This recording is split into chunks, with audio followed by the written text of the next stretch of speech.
Halo teman-teman semua, balik lagi bersama Story 3M dalam kelanjutan alur cerita manhwa yang berjudul Star Embracing Swordmaster. Baiklah, langsung saja kita masuk ke dalam alur ceritanya. Pada chapter sebelumnya, sosok hantu kuntilanak sedang mencari keberadaan anaknya, di mana hal itu membuat Joseph bersetelah dengan Andreas sangat terkejut dengan hantu wanita itu. Sebelum Joseph dan yang lainnya melarikan diri, kuntilanak itu malah melihat ke arah Joseph dan kuntilanak itu mengira jika Joseph adalah anaknya yang telah lama ia cari. Tapi sebelum kuntilanak sampai di hadapan Joseph, sebuah cahaya suci langsung menerangi kegelapan yang mengelilingi kuntilanak. Kuntilanak tentunya merasakan kesakitan akibat kekuatan suci yang menyentuh tubuhnya, tapi kuntilanak masih berusaha untuk menembus kekuatan suci itu untuk mendatangi Joseph. Kekuatan suci itu sendiri berasal dari doa Andreas agar dewanya melindungi dirinya beserta dengan orang-orang yang berada di dekatnya agar terhindar dari arwah gentayangan itu. Tak hanya Andreas, Jean sebagai murid Andreas juga membantunya dengan menyanyikan himne agar kekuatan Andreas bisa menghentikan pergerakan kuntilanak. Dengan kombinasi kekuatan sihir suci dari Andreas dan juga nyanyian himne dari Jean yang membantu sihir perlindungan suci, membuat Joseph sementara ini bisa terhindar dari kejaran kuntilanak yang mengira jika dirinya adalah anaknya. Pada akhirnya, Joseph berpikir apakah tidak ada cara lain yang bisa mereka lakukan selain meminta bantuan dari Jagar untuk mengalahkan kuntilanak. Bahkan sekarang ini, Joseph tidak bisa mengandalkan Cade dan Makim karena mereka terlalu lemah dan tidak bisa mengalahkan musuh meskipun mereka sudah diberikan blessing dari pendeta Andreas. Biarpun hantu kuntilanak merasakan kesakitan saat terbakar kekuatan suci, tapi kuntilanak itu masih keras kepala untuk mendatangi Joseph. Joseph yakin jika arwah gentayangan ini adalah kutukan keji yang diberikan seseorang padanya agar hantu itu berakhir mengincar dirinya. Jika ini hanyalah sebuah kutukan kecil, kuntilanak pastinya akan langsung pergi menjauh setelah terbakar kekuatan suci. Tapi kuntilanak masih tidak mau pergi dan semakin memaksa untuk masuk ke dalam sihir suci. Joseph benar-benar sibuk memikirkan siapa yang melakukan sihir keji seperti ini padanya, bahkan sampai membuat kuntilanak tidak mau menyerah padanya. Namun setelah beberapa saat bernyanyi, Jean pada akhirnya mulai menunjukkan tanda-tanda jika dirinya sudah tidak kuat hingga mengeluarkan badut darah. Andreas ingin agar Jean bertahan sedikit lebih lama lagi karena matahari akan menemukan jalannya pada Jean. Terlebih mereka tidak boleh berhenti sampai di sini saja. Melihat bagaimana kuntilanak sudah hampir memasuki sihir perlindungan suci mereka, Jean sepertinya tidak memiliki pilihan lain selain melakukannya sampai suaranya benar-benar habis sepenuhnya. Dengan mengeluarkan seluruh tenaganya dan menyanyikan sekuat tenaga, Jean mulai memperkuat lagi sihir perlindungan suci yang melindungi semua orang di sekitarnya. Nyanyian Jean sekarang membuat sihir perlindungan suci yang tadinya sudah hampir dimasuki kuntilanak, akhirnya membuat kuntilanak itu kembali berteriak kesakitan dan sedikit terdorong mundur. Joseph sendiri tahu jika pendeta Andreas sudah mulai menunjukkan batas kemampuannya, bahkan nyanyian himne yang dilakukan Jean sepertinya tidak akan bertahan lebih lama lagi. Terlebih lagi, jika mereka harus menunggu sampai matahari terbit, Joseph rasa itu sangat mustahil karena malam baru saja tiba, dan saat itu juga pendeta Andreas dan juga Jean pastinya sudah kehilangan seluruh kekuatannya. Joseph berpikir apakah mereka semua akan mati di sini sekarang, namun Joseph tiba-tiba melihat seseorang yang datang berlari ke arah mereka. Joseph tak menyangka jika orang yang akan membantunya adalah Vlad. Terlebih lagi Vlad saat ini sedang bersiap untuk memberikan serangan pada kuntilanak. Pada saat itu juga, kuntilanak menyadari jika ada seseorang yang sedang menyiapkan pedang aura di belakangnya. Vlad saat ini benar-benar sedang menuju ke arah kuntilanak menggunakan aura pedang. Namun bagaimana Vlad bisa menggunakan sebuah aura? Maka kita akan kembali ke beberapa saat lalu. Pria misterius memberitahu jika kuntilanak itu muncul karena suatu kutukan, tapi hanya dengan menggunakan pedang biasa, itu tak akan memberikan luka padanya, dan Vlad menanyakan apa yang harus ia lakukan. Pria misterius menanyakan apakah Vlad sekarang sudah bisa menggunakan aura, dan Vlad menjawab, yang benar saja, dirinya saja baru sebulan yang lalu belajar berpedang tapi malah ditanyakan bisa menggunakan aura atau tidak. Pria misterius kemudian memberitahu jika mereka memiliki satu cara lagi, dan Vlad menanyakan cara seperti apa yang akan mereka gunakan. Pria misterius memberitahu jika Vlad bisa meminjamkan tubuhnya padanya sebentar, maka ia bisa mengalahkan kuntilanak itu menggunakan teknik berpedangnya. Vlad menanyakan memangnya pria misterius bisa menggunakan tubuhnya, tapi pria misterius memberitahu jika ia bisa menggunakan aura dengan tubuhnya Vlad. Meski pria misterius tidak terlalu yakin apakah dirinya bisa mengeluarkan aura karena Vlad tidak bisa, tapi ia yakin jika dirinya bisa melakukannya. Namun sebagai akibatnya, jika pengeluaran aura secara paksa ini berhasil, kemungkinan besar Vlad tidak akan bisa bergerak untuk sementara waktu karena efek sampingnya. Pria misterius sendiri sebenarnya tidak suka dengan cara ini, tapi Vlad mengatakan jika ia tidak berhasil membunuh kuntilanak itu, maka Jagger sendiri yang akan membunuhnya. Pria misterius mengatakan jika seperti inilah takdir dari seorang Swordmaster yang ingin mencapai puncaknya. Vlad mengatakan jika ia bisa melakukannya sekarang dan pria misterius menanyakan apakah Vlad sudah yakin dengan pilihannya. Vlad mengatakan jika ia sudah berjanji pada Joseph untuk menjadi orang yang berada di sampingnya dan melindunginya dari bahaya. Karena ada sesuatu yang harus dirinya lakukan, Vlad akan mengabdikan dirinya bukan karena kesetiaan, melainkan dengan keyakinan bahwa ia akan menepati perjanjian yang telah mereka buat. Pria misterius tentunya menghargai pilihan yang dibuat oleh Vlad, dan sekarang ini tubuh Vlad sedang berada dalam kendali pria misterius, hingga dia bisa menggunakan aura yang seharusnya Vlad tidak bisa lakukan. Kuntilanak yang tidak senang dengan kehadiran Vlad tentunya langsung mengeluarkan suara yang sama sekali tidak nyaman untuk didengar. Tubuh Vlad yang mendengarnya tentunya jadi ikutan terguncang dengan suara teriakan kuntilanak dan membuatnya hampir tidak sadarkan diri. Pria misterius memberitahu agar Vlad tetap tenang dan menutup matanya karena ia sekarang yang akan mengurus semuanya. Seketika itu, sebuah petir berwarna biru menyambar dan Vlad merasa jika apa yang sedang mengalir di dalam tubuhnya adalah the word of choice, atau bisa dibilang Vlad sekarang merasakan bagaimana seorang Swordmaster membangun dunianya dan mengeluarkan aura. Saat itu juga, Vlad langsung membuka matanya sambil mengeluarkan aura biru di mata kirinya dan melapisi pedangnya menggunakan aura berwarna biru. Kuntilanak yang merasakan kekuatan aura yang begitu kuat tentunya sangat terkejut, tapi tentu saja itu akan sangat terlambat bagi kuntilanak untuk menghindari serangan pedang aura Vlad karena ia sudah siap untuk menembaskan pedangnya. Vlad yang meminjamkan tubuhnya pada pria misterius akhirnya bisa memberikan luka yang sangat fatal bagi kuntilanak dan bisa dilihat jika aura yang dikeluarkan oleh Vlad adalah petir berwarna biru. Semua orang yang menyaksikan tentunya sangat terkejut karena mereka semua tak menyangka bahwa Vlad akan menggunakan aura untuk menyerang arwah gentayangan itu.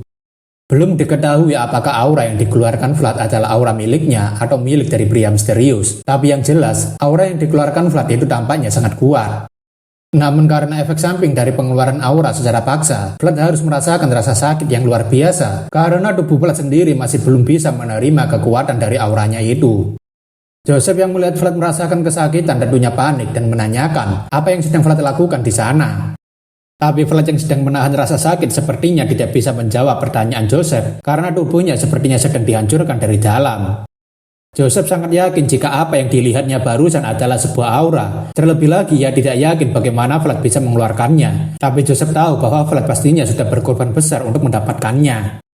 Tentu saja, kutukan kuat dan keji itu tidak akan dengan mudah dikalahkan hanya dalam sekali tebasan.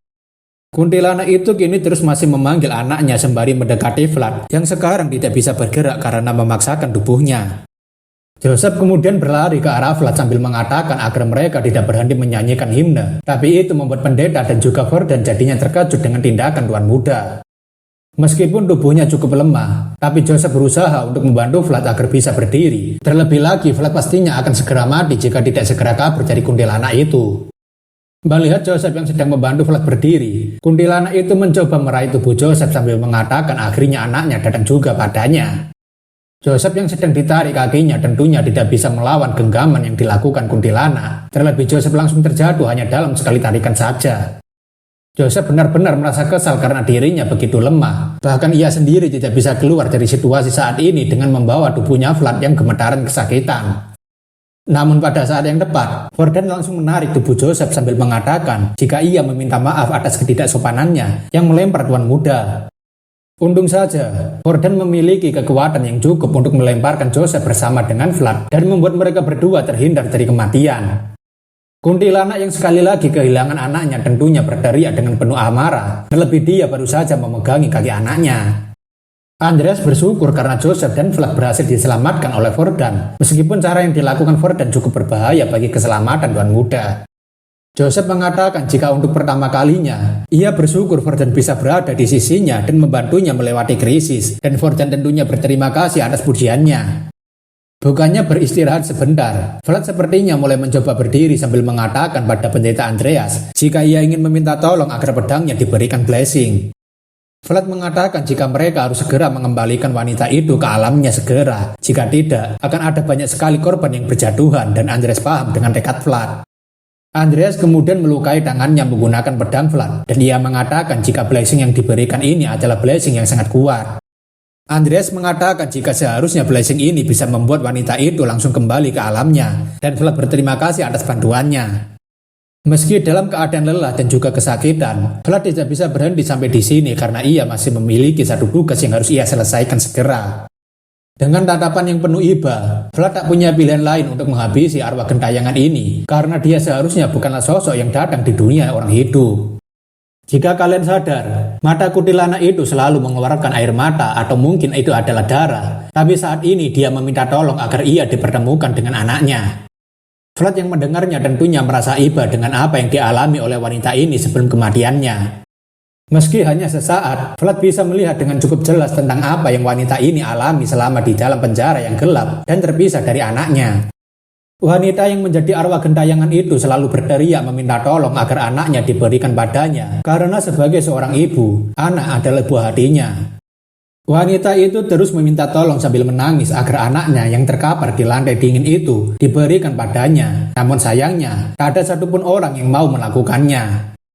Dalam ingatan yang mengerikan itu, wanita ini menangis melihat anaknya mati kedinginan di depan matanya sendiri, dan dia tidak bisa menolongnya sama sekali. Namun, Vlad sendiri sudah tidak bisa membantu wanita itu untuk menemukan anaknya, jadi ia hanya bisa memberikan peristirahatan yang tenang untuk wanita ini. Vlad pada akhirnya menusukkan pedangnya tepat di kepala arwah gentayangan itu sambil mendoakan agar wanita itu mendapatkan kesempatan yang lebih baik di kehidupan selanjutnya.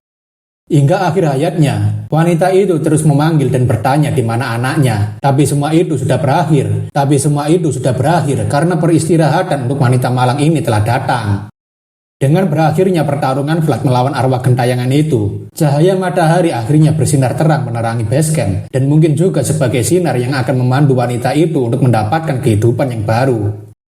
Sesaat sebelum kuntilanak itu dikalahkan, kita diperlihatkan seorang penyihir kegelapan yang diduga adalah orang yang mengirimkan kuntilanak itu untuk menyerang Joseph. Penyihir itu tampaknya sangat percaya diri jika hantu kuntilanak itu akan melahap Joseph sampai mati dan itu akan membuat rencananya berhasil. Tapi setelah beberapa saat tersenyum dengan percaya diri, api hitam yang menjadi penanda kuntilanak itu masih bergendayangan mengejar Joseph tiba-tiba padam begitu saja. Penyihir itu tentunya sangat terkejut karena pikiran jahat pada kuntilanak tiba-tiba berhenti, atau bisa dibilang kuntilanak itu sudah dikalahkan. Penyihir itu penasaran dengan siapa yang bisa mengalahkannya karena setahunya hanya ada satu kesatria yang bisa menggunakan aura dan tidak mungkin orang itu akan langsung tiba di sana dalam waktu yang sangat singkat. Namun bersamaan dengan itu, Jagger rupanya sudah datang tepat di atas kepala penyihir hitam sambil mengatakan, sudah kuduga jika tikus yang mengendalikan bonekanya berada di sini. Penyihir itu tentunya sangat terkejut karena rupanya orang yang baru saja ia bicarakan ternyata ada di belakangnya, dan itu berarti hidup sang penyihir kegelapan sudah berakhir. Kembali ke basecamp utama, Jagger melaporkan jika ia sudah mendapatkan kepala seorang penyihir yang menjadi dalang di balik semua kekacauan yang mereka alami selama ini. Joseph sekarang mengerti jika kepala orang yang sedang dibawa Joseph adalah seorang penyihir kegelapan yang menggunakan sihir terkutuk untuk menjebak mereka, dan Jagger mengatakan sepertinya memang begitu. Joseph juga menebak jika kotak yang sedang dibawa oleh Jagger pastinya adalah benda terkutuk yang dicari-cari oleh wanita yang semalam mendatangi mereka, dan Jagger juga berpikiran hal yang sama dengan tuan muda. Joseph tak heran lagi jika arwah gentayangan itu sangat terobsesi dengan anaknya, karena peti mati itu sendiri pastinya adalah peti mati yang dibuat oleh wanita itu untuk anaknya.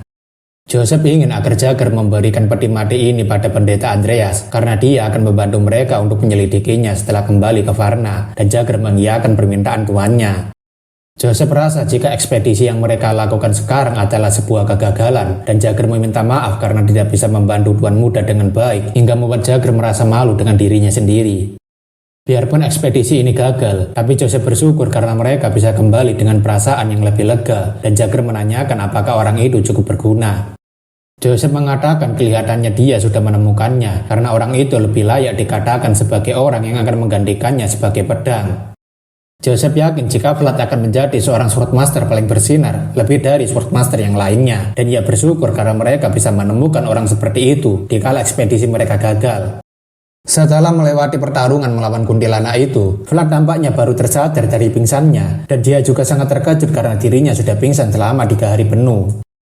Pria misterius mengiyakan perkataan Vlad dan meminta agar Vlad lebih berhati-hati mulai dari sekarang. Terlebih lagi, ia tidak menyangka jika efek samping penggunaan aura secara paksa akan memberikan luka separah ini. Vlad bersyukur karena ia mengira bahwa mereka akan tetap menyelesaikan urusan di perkemahan, tapi rupanya mereka memilih untuk langsung kembali, dan pria misterius mengatakan jika mereka juga menunggu Vlad untuk bangun terlebih dulu.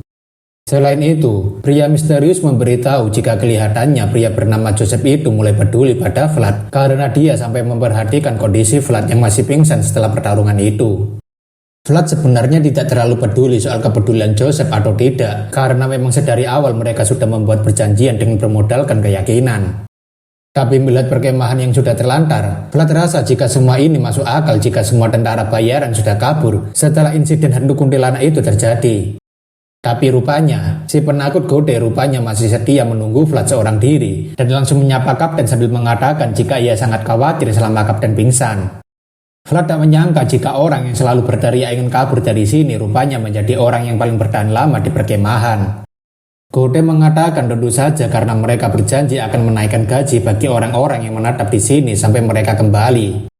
Gode menanyakan apakah kapten masih mengingat jika dirinya yang membawa kapten menaiki kuda saat kapten tidak bisa menaiki kuda dan membawa kapten untuk menyelamatkan Tuan Muda. Jadi Gode berharap agar kapten membicarakan hal baik tentang dirinya. Vlad sudah menduga jika si penipu kecil ini pastinya ada udang di balik batunya, jadi Vlad akan berusaha melakukan hal itu ketika Joseph menanyakannya. Gode memberitahu jika Tuan Jagger menyuruh Vlad agar segera melapor padanya setelah sadar, dan Tuan Joseph sekarang sedang berada di dalam barak, dan Vlad berterima kasih atas bantuan yang diberikan Gode. Sekali lagi, Gode berteriak agar kapten membicarakan baik-baik soal dirinya di depan Tuan Muda, tapi itu membuat Vlad jadinya kesal dan berdoa agar mulut Gode segera dijahit saja.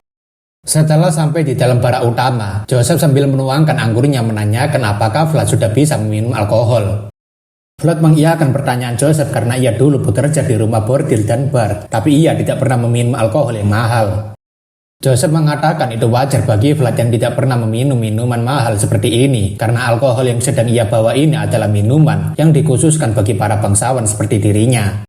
Namun daripada itu, Joseph sebenarnya ingin berterima kasih pada Vlad yang telah menolongnya, meskipun Vlad seharusnya bisa kabur, tapi Vlad memilih untuk menolongnya. Vlad mengatakan jika mereka berdua sudah membuat kontrak, dan Joseph sendiri tahu akan hal itu, meskipun yang dijanjikan Vlad adalah keyakinan dan bukan kesetiaan padanya.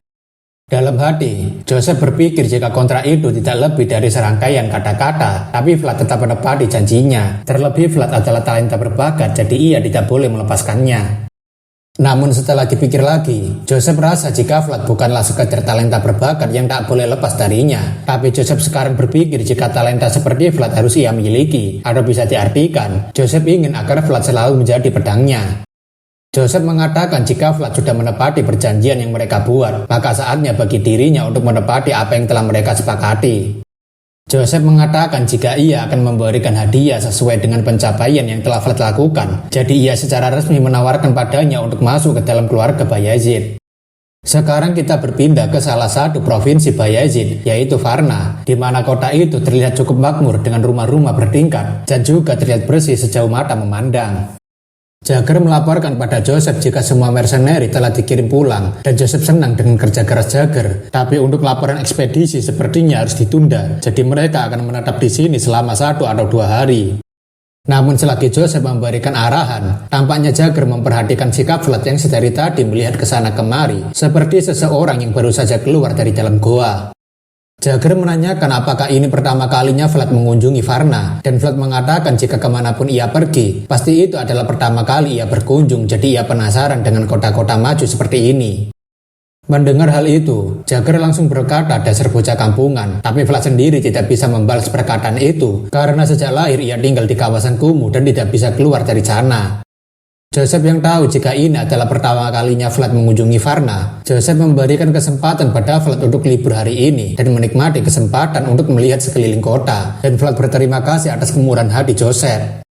Jagger yang masih ketat menyuruh agar Vlad tidak sampai tersesat dan menambah beban pekerjaannya karena Vlad harus berada di balik kota saat malam tiba dan Vlad hanya bisa mengiyakan. Tapi dalam hatinya, Vlad masih menggerutu sambil mengatakan jika ia sangat membenci Jagger karena begitu ketat padanya, bahkan saat dirinya mendapatkan waktu untuk liburan. Pria misterius mengatakan jika Jagger itu sebenarnya suka pada Vlad seperti Joseph, tapi Vlad mengatakan jika Jagger semakin suka padanya, mungkin sebentar lagi Jagger akan mengincar nyawanya. Tapi daripada peduli dengan hal seperti itu, Vlad yang sudah mendapatkan gaji yang sangat banyak dari ekspedisi berpikir untuk membeli banyak makanan berminyak, dan ia penasaran makanan enak apa yang ada di sini. Tapi sebelum Vlad berjalan, seseorang tiba-tiba memegang tangan Vlad sembari menyapanya. Vlad cukup terkejut karena Jean bisa menemukannya di sini, dan Vlad menanyakan apakah ada masalah yang terjadi hingga Jean mencarinya. Jean mengatakan apabila Tuan Vlad tidak ada agenda hari ini, Pendeta Andreas ingin mengundang Vlad untuk datang ke dalam gereja mereka. Mendengar jika Pendeta Andreas mengundangnya ke gereja, Vlad tentunya penasaran dengan apa yang sebenarnya Andreas ingin bicarakan dengannya. Setibanya di gereja Varna, Vlad begitu takjub dengan betapa megahnya bangunan gereja yang ada di Varna. Terlebih lagi, Vlad merasa jika bangunan ini lebih mirip sebuah istana. Vlad mengatakan jika gereja di Suara saja tidak sampai sebesar ini, dan ia penasaran seberapa banyak biaya yang dikeluarkan untuk membangun gereja sebesar ini. Jean menjelaskan meskipun Sturma adalah ibu kota provinsi Bayazid, tapi Varna adalah pusat religius dari semua kota yang berada di provinsi Bayazid. Jean mengatakan jika Tuan Vlad tidak keberatan, Jean meminta tolong agar Vlad segera menunggu sebentar di dalam sana, karena ia akan segera memanggil Pendeta Andreas. Setelah berjalan memasuki gereja Varna, Vlad benar-benar terkagum dengan kemewahan yang ditunjukkan gereja Varna. Bukan tanpa sebab, Vlad yang terkagum karena melihat dekorasi gereja Varna yang seperti seluruhnya dilapisi emas, meskipun sebenarnya itu mungkin untuk menunjukkan kekuatan suci yang berada di dalam gereja. Tapi setelah Vlad berpikir, meskipun dia mendapatkan julukan sebagai Praying Riman, tapi dia tidak pernah sekalipun mengucapkan doa pada dewa yang disembah. Jika mengingat semua itu, Vlad merasa sepertinya ia sudah melakukan perbuatan dosa yang sangat besar karena seperti membodohi semua orang, meskipun ia tidak pernah berkata akan berdoa ketika sedang sendirian. Tak lama berselang, Pendeta Andreas akhirnya datang dan menyapa Vlad sambil meminta maaf karena Vlad harus menunggunya meskipun ia yang mengundangnya. Vlad tentunya tidak masalah dengan hal sepele seperti itu karena ia berterima kasih atas undangan dari pendeta. Andreas senang karena sampai saat ini, Vlad masih merendahkan hatinya dan tidak menyombongkan dirinya, meskipun harusnya Vlad tidak perlu berterima kasih padanya. Andreas memberitahu jika alasannya mengundang Vlad ke gereja adalah karena ia memiliki sebuah hadiah yang ingin sekali ia berikan padanya, dan Vlad menanyakan apa ini. Andreas mengatakan jika ini adalah token ID milik Vlad, karena meskipun Tuan Joseph bisa melindungi dirinya sendiri, tapi token ID dari gereja adalah yang paling efektif. Andreas memberitahu jika perlindungan Tuhan bisa sampai ke ujung dunia, jadi Vlad pastinya akan sangat terbantu dengan memiliki token ini. Vlad tentunya sangat senang karena ia tahu bahwa token seperti ini sangat jarang dimiliki oleh seseorang. Selain itu, Vlad juga terkejut karena Pendeta Andreas sendiri yang menjadi penjamin dirinya, di mana Andreas adalah pendeta yang cukup berpengaruh di gereja. Andreas mengatakan jika Vlad membutuhkan bantuannya, Vlad bisa datang menemuinya kapanpun dia membutuhkan karena sekarang Andreas adalah penjaminnya. Andreas ingin agar Vlad tidak perlu khawatir lagi jika mendapatkan masalah karena Andreas siap untuk membantu Vlad. Mendengar hal itu, Vlad jadinya sangat tersentuh dengan bantuan tulus yang diberikan oleh Andreas padanya. Seorang bocah desa dari kawasan kumuh yang bahkan tidak bisa mendaftarkan kelahirannya, kini mendapatkan cahaya baru di dalam hidupnya.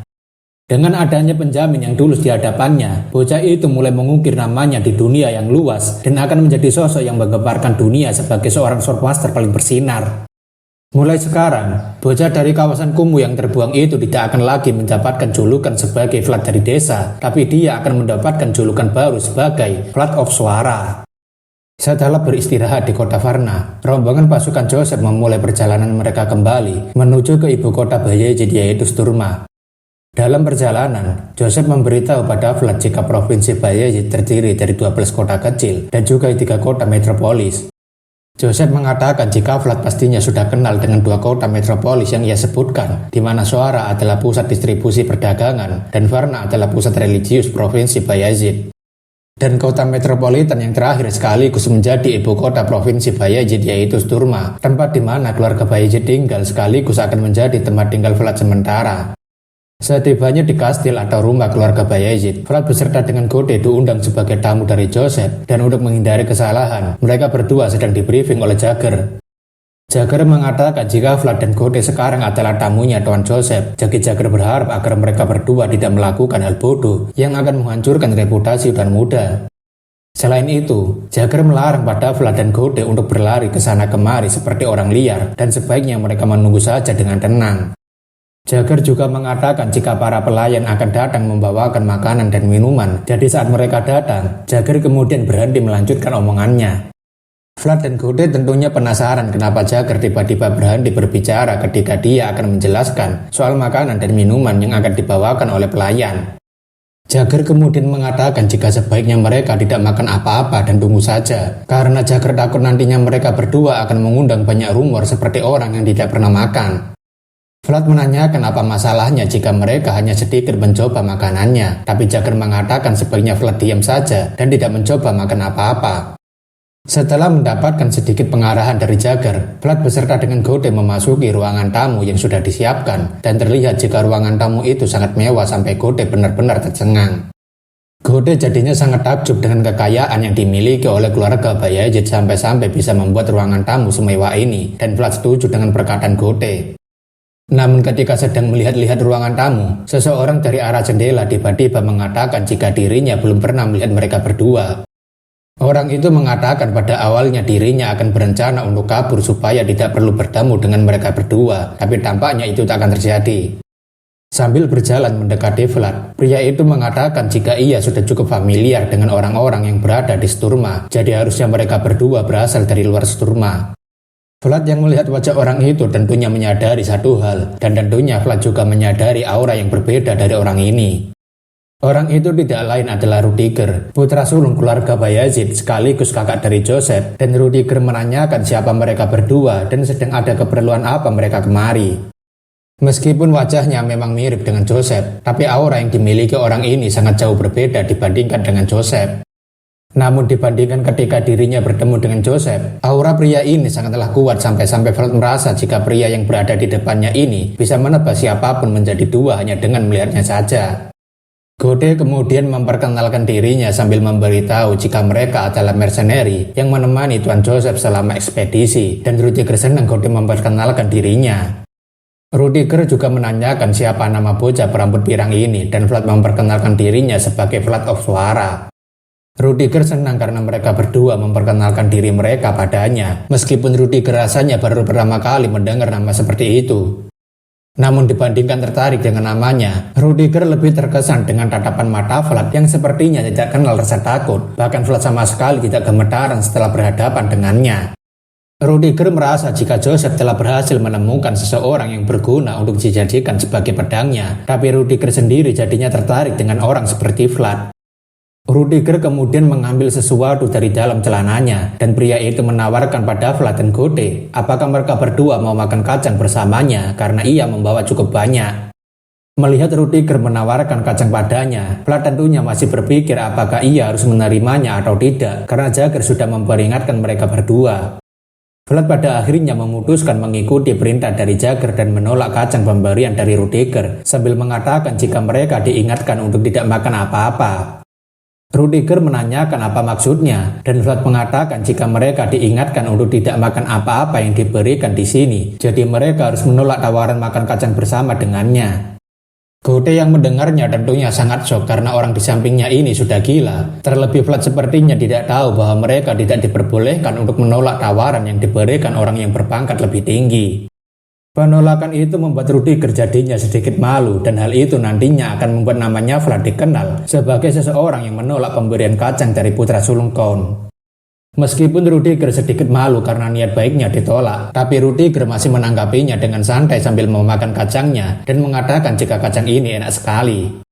Di sisi lain, lebih tepatnya di dalam kantor kepala keluarga Bayezid, ayah Joseph menanyakan apakah bocah bertalenta itu bernama Vlad, dan Joseph mengiyakan. Ayah Joseph senang mendengar jika anaknya mendapatkan talenta berbakat dalam hal berpedang, karena sejauh ini mereka belum mendapatkan seseorang sehebat Jagger yang dibawakan oleh ibunya Joseph. Bayezid mengatakan jika Joseph bisa membesarkan anak itu sampai menjadi seorang kesatria sehebat kesatria keluarga Bayezid, maka dirinya juga akan memberikan hadiah yang layak untuknya.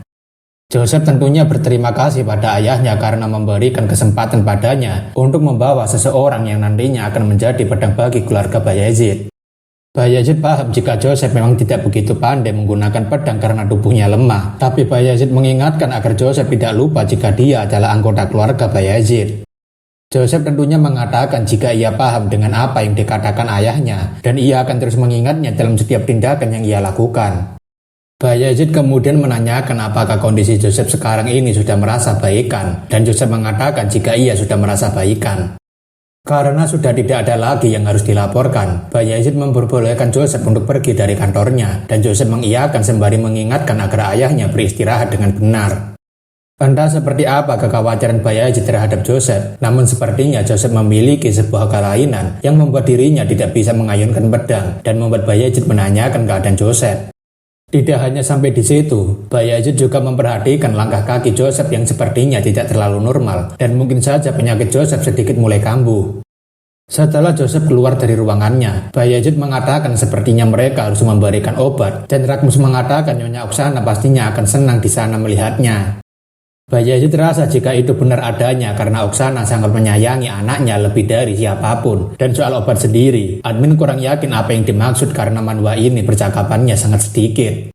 Bayezid kemudian menanyakan bagaimana pendapat Ragmus soal laporan yang dibuat oleh Joseph, terutama soal sihir kutukan yang digunakan untuk menjebak mercenary beserta dengan pasukannya Joseph.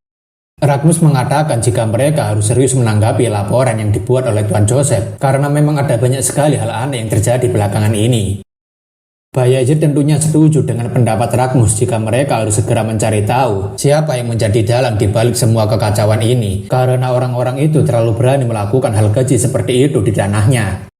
Ragmus juga mengatakan ada beberapa laporan dari Varna yang mirip dengan Tuan Joseph, jadi sepertinya kriminal itu menggunakan kombinasi cerdik untuk membangkitkan orang mati dengan teknik kutukan.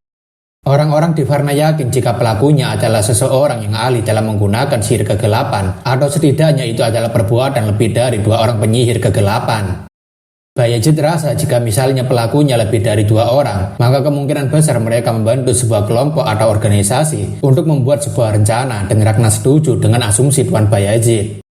Meski begitu, Bayezid rasa mereka tidak boleh terlalu khawatir dengan masalah yang disebabkan oleh sekumpulan penyihir kegelapan tadi. Kepala keluarga Bayezid meyakini jika keluarga Bayezid akan terus bertahan tanpa terguncang sedikit pun, dan mereka siap melakukan apapun untuk menyingkirkan orang-orang yang menghalangi jalannya. Bayezid ingin agar Ragmus secepat mungkin menemukan orang-orang yang sedang melakukan hal kotor di belakang keluarga Bayezid segera. Bayezid bersumpah jika siapapun yang berani membahayakan putranya dan membuat kekacauan di tanahnya, maka orang-orang itu tidak akan mendapatkan kematian yang mudah, karena ia akan memastikan orang-orang itu akan menyesal telah dilahirkan. Malam harinya di kastil keluarga Bayezid, Vlad dan Gode masih terus menunggu kedatangan dari Jagger dan juga Joseph yang rupanya sangat lama memberikan laporannya. Namun saat itu juga, Joseph akhirnya datang bersama dengan Jagger sambil mengatakan jika laporannya rupanya menunggu waktu yang lebih lama, jadi ia meminta maaf membuat mereka harus menunggu, tapi Gode mengatakan tidak masalah. Joseph kemudian menanyakan apakah orang yang di sebelah Vlad ini adalah Gode, dan Gode senang karena Tuan Joseph mengingat namanya. Gode mengatakan sepertinya mereka harus membicarakan soal hadiah Gode besok saja, dan nanti Gode akan diantarkan seorang pelayan untuk pergi ke kamarnya, jadi dia boleh beristirahat duluan. Gode sebenarnya cukup kecewa karena dia seharian menunggu sambil kelaparan, tapi langsung disuruh pergi. Namun Gode sendiri tidak bisa membantahnya dan berpamitan untuk beristirahat. Setelah Gode pergi dari ruangan tamu, Joseph ingin mengajak Vlad untuk berbicara serius mengenai kontrak atau perjanjian yang mereka buat sebelumnya di perkemahan. Joseph tahu jika Vlad telah menyelamatkan hidupnya dan berjanji untuk menggunakan pedangnya untuk dirinya di masa depan, tapi Joseph ingin tahu apakah Vlad serius dengan hal itu. Vlad membenarkan apa yang dikatakan Joseph karena Joseph sendiri memberikan tawaran yang menguntungkan bagi dirinya, jadi ia tidak keberatan menggunakan pedangnya untuk Joseph. Joseph menanyakan bukankah Vlad memiliki misi yang harus diselesaikan, dan ia paham bahwa Vlad memerlukan kebebasan untuk itu, dan Vlad mengiyakan sebab itu dirinya tidak bisa memberikan kesediaan. Joseph tentunya bingung karena Vlad berjanji akan menggunakan pedangnya untuk dirinya, tapi keinginannya untuk bebas adalah sesuatu yang bertentangan dengan janjinya, jadi Joseph ingin mendiskusikan permasalahan ini sampai selesai. Joseph menanyakan apa yang sebenarnya Vlad rencanakan dengan kebebasannya itu, karena mungkin saja dirinya bisa mencari tahu tentang apa yang Vlad butuhkan sebenarnya setelah mendengarkan alasannya. Vlad paham jika Joseph ingin mengetahui tujuan utama dirinya mempelajari teknik berpedang, beserta alasan kenapa dirinya berjuang sampai sekarang. Joseph mengatakan agar Vlad tidak ragu-ragu memberitahunya, karena dia tidak akan memaksakan kehendak Vlad untuk setia padanya, sebab hubungan mereka sendiri adalah hubungan saling menguntungkan. Vlad mengatakan jika tujuan utamanya adalah untuk mengalahkan seorang kesatria yang menyerupai cahaya biru rembulan, sebab orang itulah yang menghancurkan dunianya. Singkatnya, Vlad memberitahu Joseph jika sekarang ini dirinya memiliki dendam terhadap Godin of Gaidar, dan mungkin Tuan Joseph sudah pernah mendengar nama pendekar pedang itu. Mendengar jawaban itu, Joseph mengira jika Vlad hanyalah seorang bocah yang memiliki bakat saja. Namun siapa sangka, dia rupanya memiliki latar belakang yang luar biasa dengan bertekad untuk mengalahkan seorang swordmaster. Joseph menanyakan lagi, apakah orang yang tidak dikenal yang menghancurkan Rosmail dan membuat Vlad harus keluar dari kawasan kumuh adalah Godin, seorang kesatria dari Gaidar. Vlad membenarkan jika orang yang membuat kekacauan di kawasan kumuh waktu itu adalah Godin of Gaidar. Terlebih lagi orang itu membantai semua orang yang berada di Rosmail. Vlad mengatakan jika ia tidak akan pernah lupa bagaimana Godin membunuh penyelamatnya beserta dengan menghancurkan dunia kecil yang hanya ia miliki itu. Mendengar sedikit cerita dan alasan kenapa Vlad sampai tertarik mempelajari jalan pedang, Joseph sepertinya tidak bisa memberikan dukungan penuh pada Vlad. Joseph mengatakan ia meminta maaf pada Vlad karena kelihatannya dirinya tidak bisa membantunya. Terlebih orang seperti Godin bukanlah seseorang yang bisa berada di dalam jangkauannya. Vlad tak masalah dengan hal itu, tapi dalam hati, Vlad sebenarnya sudah menduga bahwa Joseph tidak akan bisa membantunya karena Joseph hanyalah seorang putra dari kaum. Meski begitu, Vlad menghargai kejujuran Joseph yang terus terang tidak bisa membantunya, tapi kemudian Joseph mengatakan jika sepertinya mereka harus membuat perubahan pada kontrak mereka. Joseph mengatakan karena dirinya tidak akan bisa memberikan dukungan penuh pada Vlad, Joseph ingin agar Vlad melakukan kontrak dengannya selama 7 tahun untuk menjadi pedangnya. Vlad meminta maaf pada Joseph sebab ia masih belum paham apa yang maksudnya melakukan kontrak selama 7 tahun saja, karena Vlad sendiri tidak terlalu paham mengenai kontrak yang baru saja Joseph katakan. Joseph mengatakan meski Vlad tidak menyadarinya, tapi dirinya sudah mempertaruhkan harga dirinya sebagai seorang bangsawan dengan membuat keputusan yang tidak mudah hanya untuk bekerja sama dengannya. Vlad sebenarnya tidak yakin dengan apa yang dikatakan Joseph barusan, tapi Vlad rasa Joseph sudah berkata dengan jujur melihat dari Ratu Ajajagri yang ingin sekali memotong lehernya. Joseph akan memberikan masa depan yang menjanjikan karena Vlad adalah penyelamatnya. Jadi selama 7 tahun, Joseph akan memberikan makanan, pakaian, dan melatih bakatnya sampai benar-benar terasa. Joseph juga berencana untuk menjadikan Vlad sebagai seorang kesatria yang tidak akan pernah kalah melawan siapapun. Dan itu membuat Vlad jadinya sangat terkejut karena Joseph begitu serius ingin memberikan dukungan padanya. Namun sebagai balasannya, Joseph ingin agar Vlad memberikan kesetiaannya padanya dan dia hanya boleh menuruti perintahnya saja. Bahkan itu juga berlaku untuk masalah antara Vlad dengan Godin. Tapi tentu saja, Joseph akan memperbolehkan segalanya yang berurusan dengan desa-desa atau kawasan kumuh yang berada di Sohara, sebab dirinya hanya bisa membantu sampai sebatas itu. Joseph juga memberitahu bahwa dirinya juga mengetahui bahwa gadis yang bernama Jemina, yang merupakan temannya Vlad, tampaknya saat ini sedang berada di biara. Vlad tentunya makin terkejut karena Joseph benar-benar mengetahui soal masa lalu dirinya yang meninggalkan kawasan kumuh, bahkan sampai mencari informasi keberadaan Jemina. Joseph menanyakan apa yang sebenarnya Vlad inginkan setelah kembali ke tempat itu hanya dengan membawa pedang, karena pedang bukanlah satu-satunya benda tajam di dunia ini, bahkan dirinya sendiri memiliki senjata yang bukan pedang. Joseph kemudian kembali ke topik utamanya, di mana Joseph menanyakan bagaimana keputusan Vlad soal kontrak 7 tahun mengabdi padanya, dan ia juga akan membantunya menyelamatkan teman-temannya. Setelah pertemuannya dengan Vlad telah usai, Joseph memandangi arah jendela sambil mengatakan jika anak itu memiliki tujuan yang luar biasa, bahkan lebih dari dugaannya. Jagger mengatakan seharusnya tuan muda tidak perlu mendesak Vlad sampai ke sana, karena dirinya bisa dengan mudah mencari anak lain yang lebih berbakat untuk tuan muda. Joseph yakin jika hal itu adalah masalah yang sangat mudah bagi Jagger, karena setiap anak memiliki bakat yang unik, tapi menurutnya, membangun bakat itu sendiri adalah masalah yang berbeda. Jagger menanyakan apakah tuan muda yakin jika bocah itu akan memenuhi harapannya, karena bocah itu sendiri memiliki beberapa masalah yang mungkin sulit untuk dihilangkan. Joseph mengatakan jika dirinya sangat yakin, karena ia sudah melihatnya sendiri dengan kedua matanya, dan soal perilakunya, itu bisa mereka atur selama dia memegang kontraknya. Jagger mengatakan jika dirinya sebenarnya masih tidak suka dengan bocah itu karena dia sering bertindak tanpa berpikir dulu dan sering membantah perintahnya, jadi ia rasa bocah itu akan sulit untuk dikendalikan.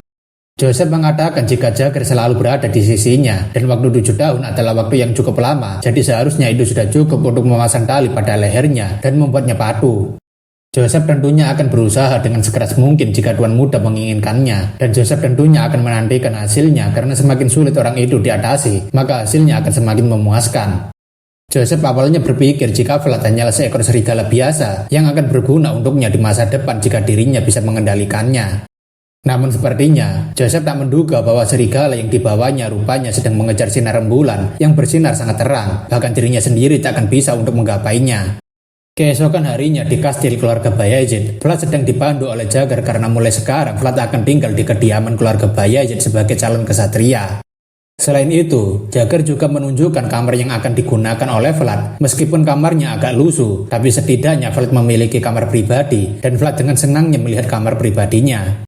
Vlad mengatakan jika lantainya tidak kotor dan ada kasurnya juga, jadi Vlad rasa ini lebih mirip seperti sebuah istana baginya, dan itu buat Jagger mengingat satu hal. Jagger mengatakan jika dirinya hampir saja lupa bahwa Vlad berasal dari kawasan kumuh, karena setiap calon kesatria yang datang berasal dari keluarga kaya, jadi mereka sulit untuk beradaptasi di sini. Jagger rasa jika semuanya akan baik-baik saja selama Vlad menjadi vassal dan tinggal di tempat ini, kecuali Vlad sedang berencana untuk membuat masalah seperti yang waktu itu dan Vlad jadinya tersinggung. Vlad yang merasa tidak enak hati dengan Jagger tentunya mencoba untuk memberikan alasan yang masuk akal kenapa dirinya menolak kacang yang diberikan oleh Tuan Rudiger.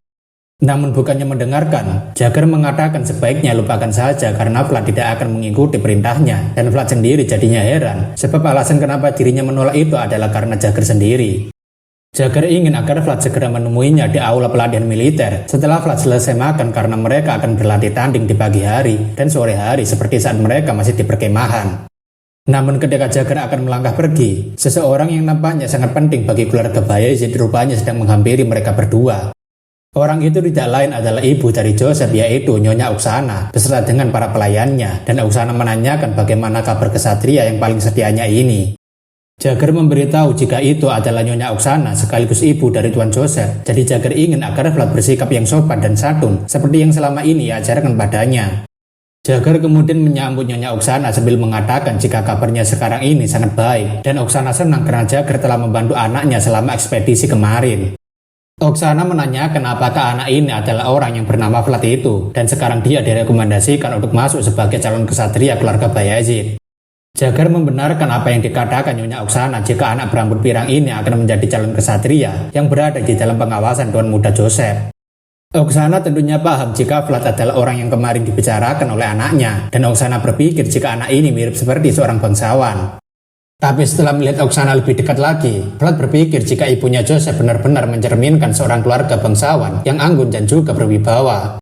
Vlad tampaknya jadinya malu-malu dan gugup hingga membuat wajahnya sedikit berwarna merah. Mungkin saja Vlad terkesan dengan wibawa yang ditunjukkan oleh ibunya Joseph. Oksana mengatakan jika ia ingin berterima kasih pada Vlad karena ia telah mendengar jika Vlad adalah orang yang menyelamatkan anaknya ketika dia sedang berada dalam bahaya. Vlad mengatakan jika itu memang adalah tugasnya untuk melindungi Tuan Joseph dari bahaya, jadi Nyonya Oksana tidak perlu berterima kasih padanya.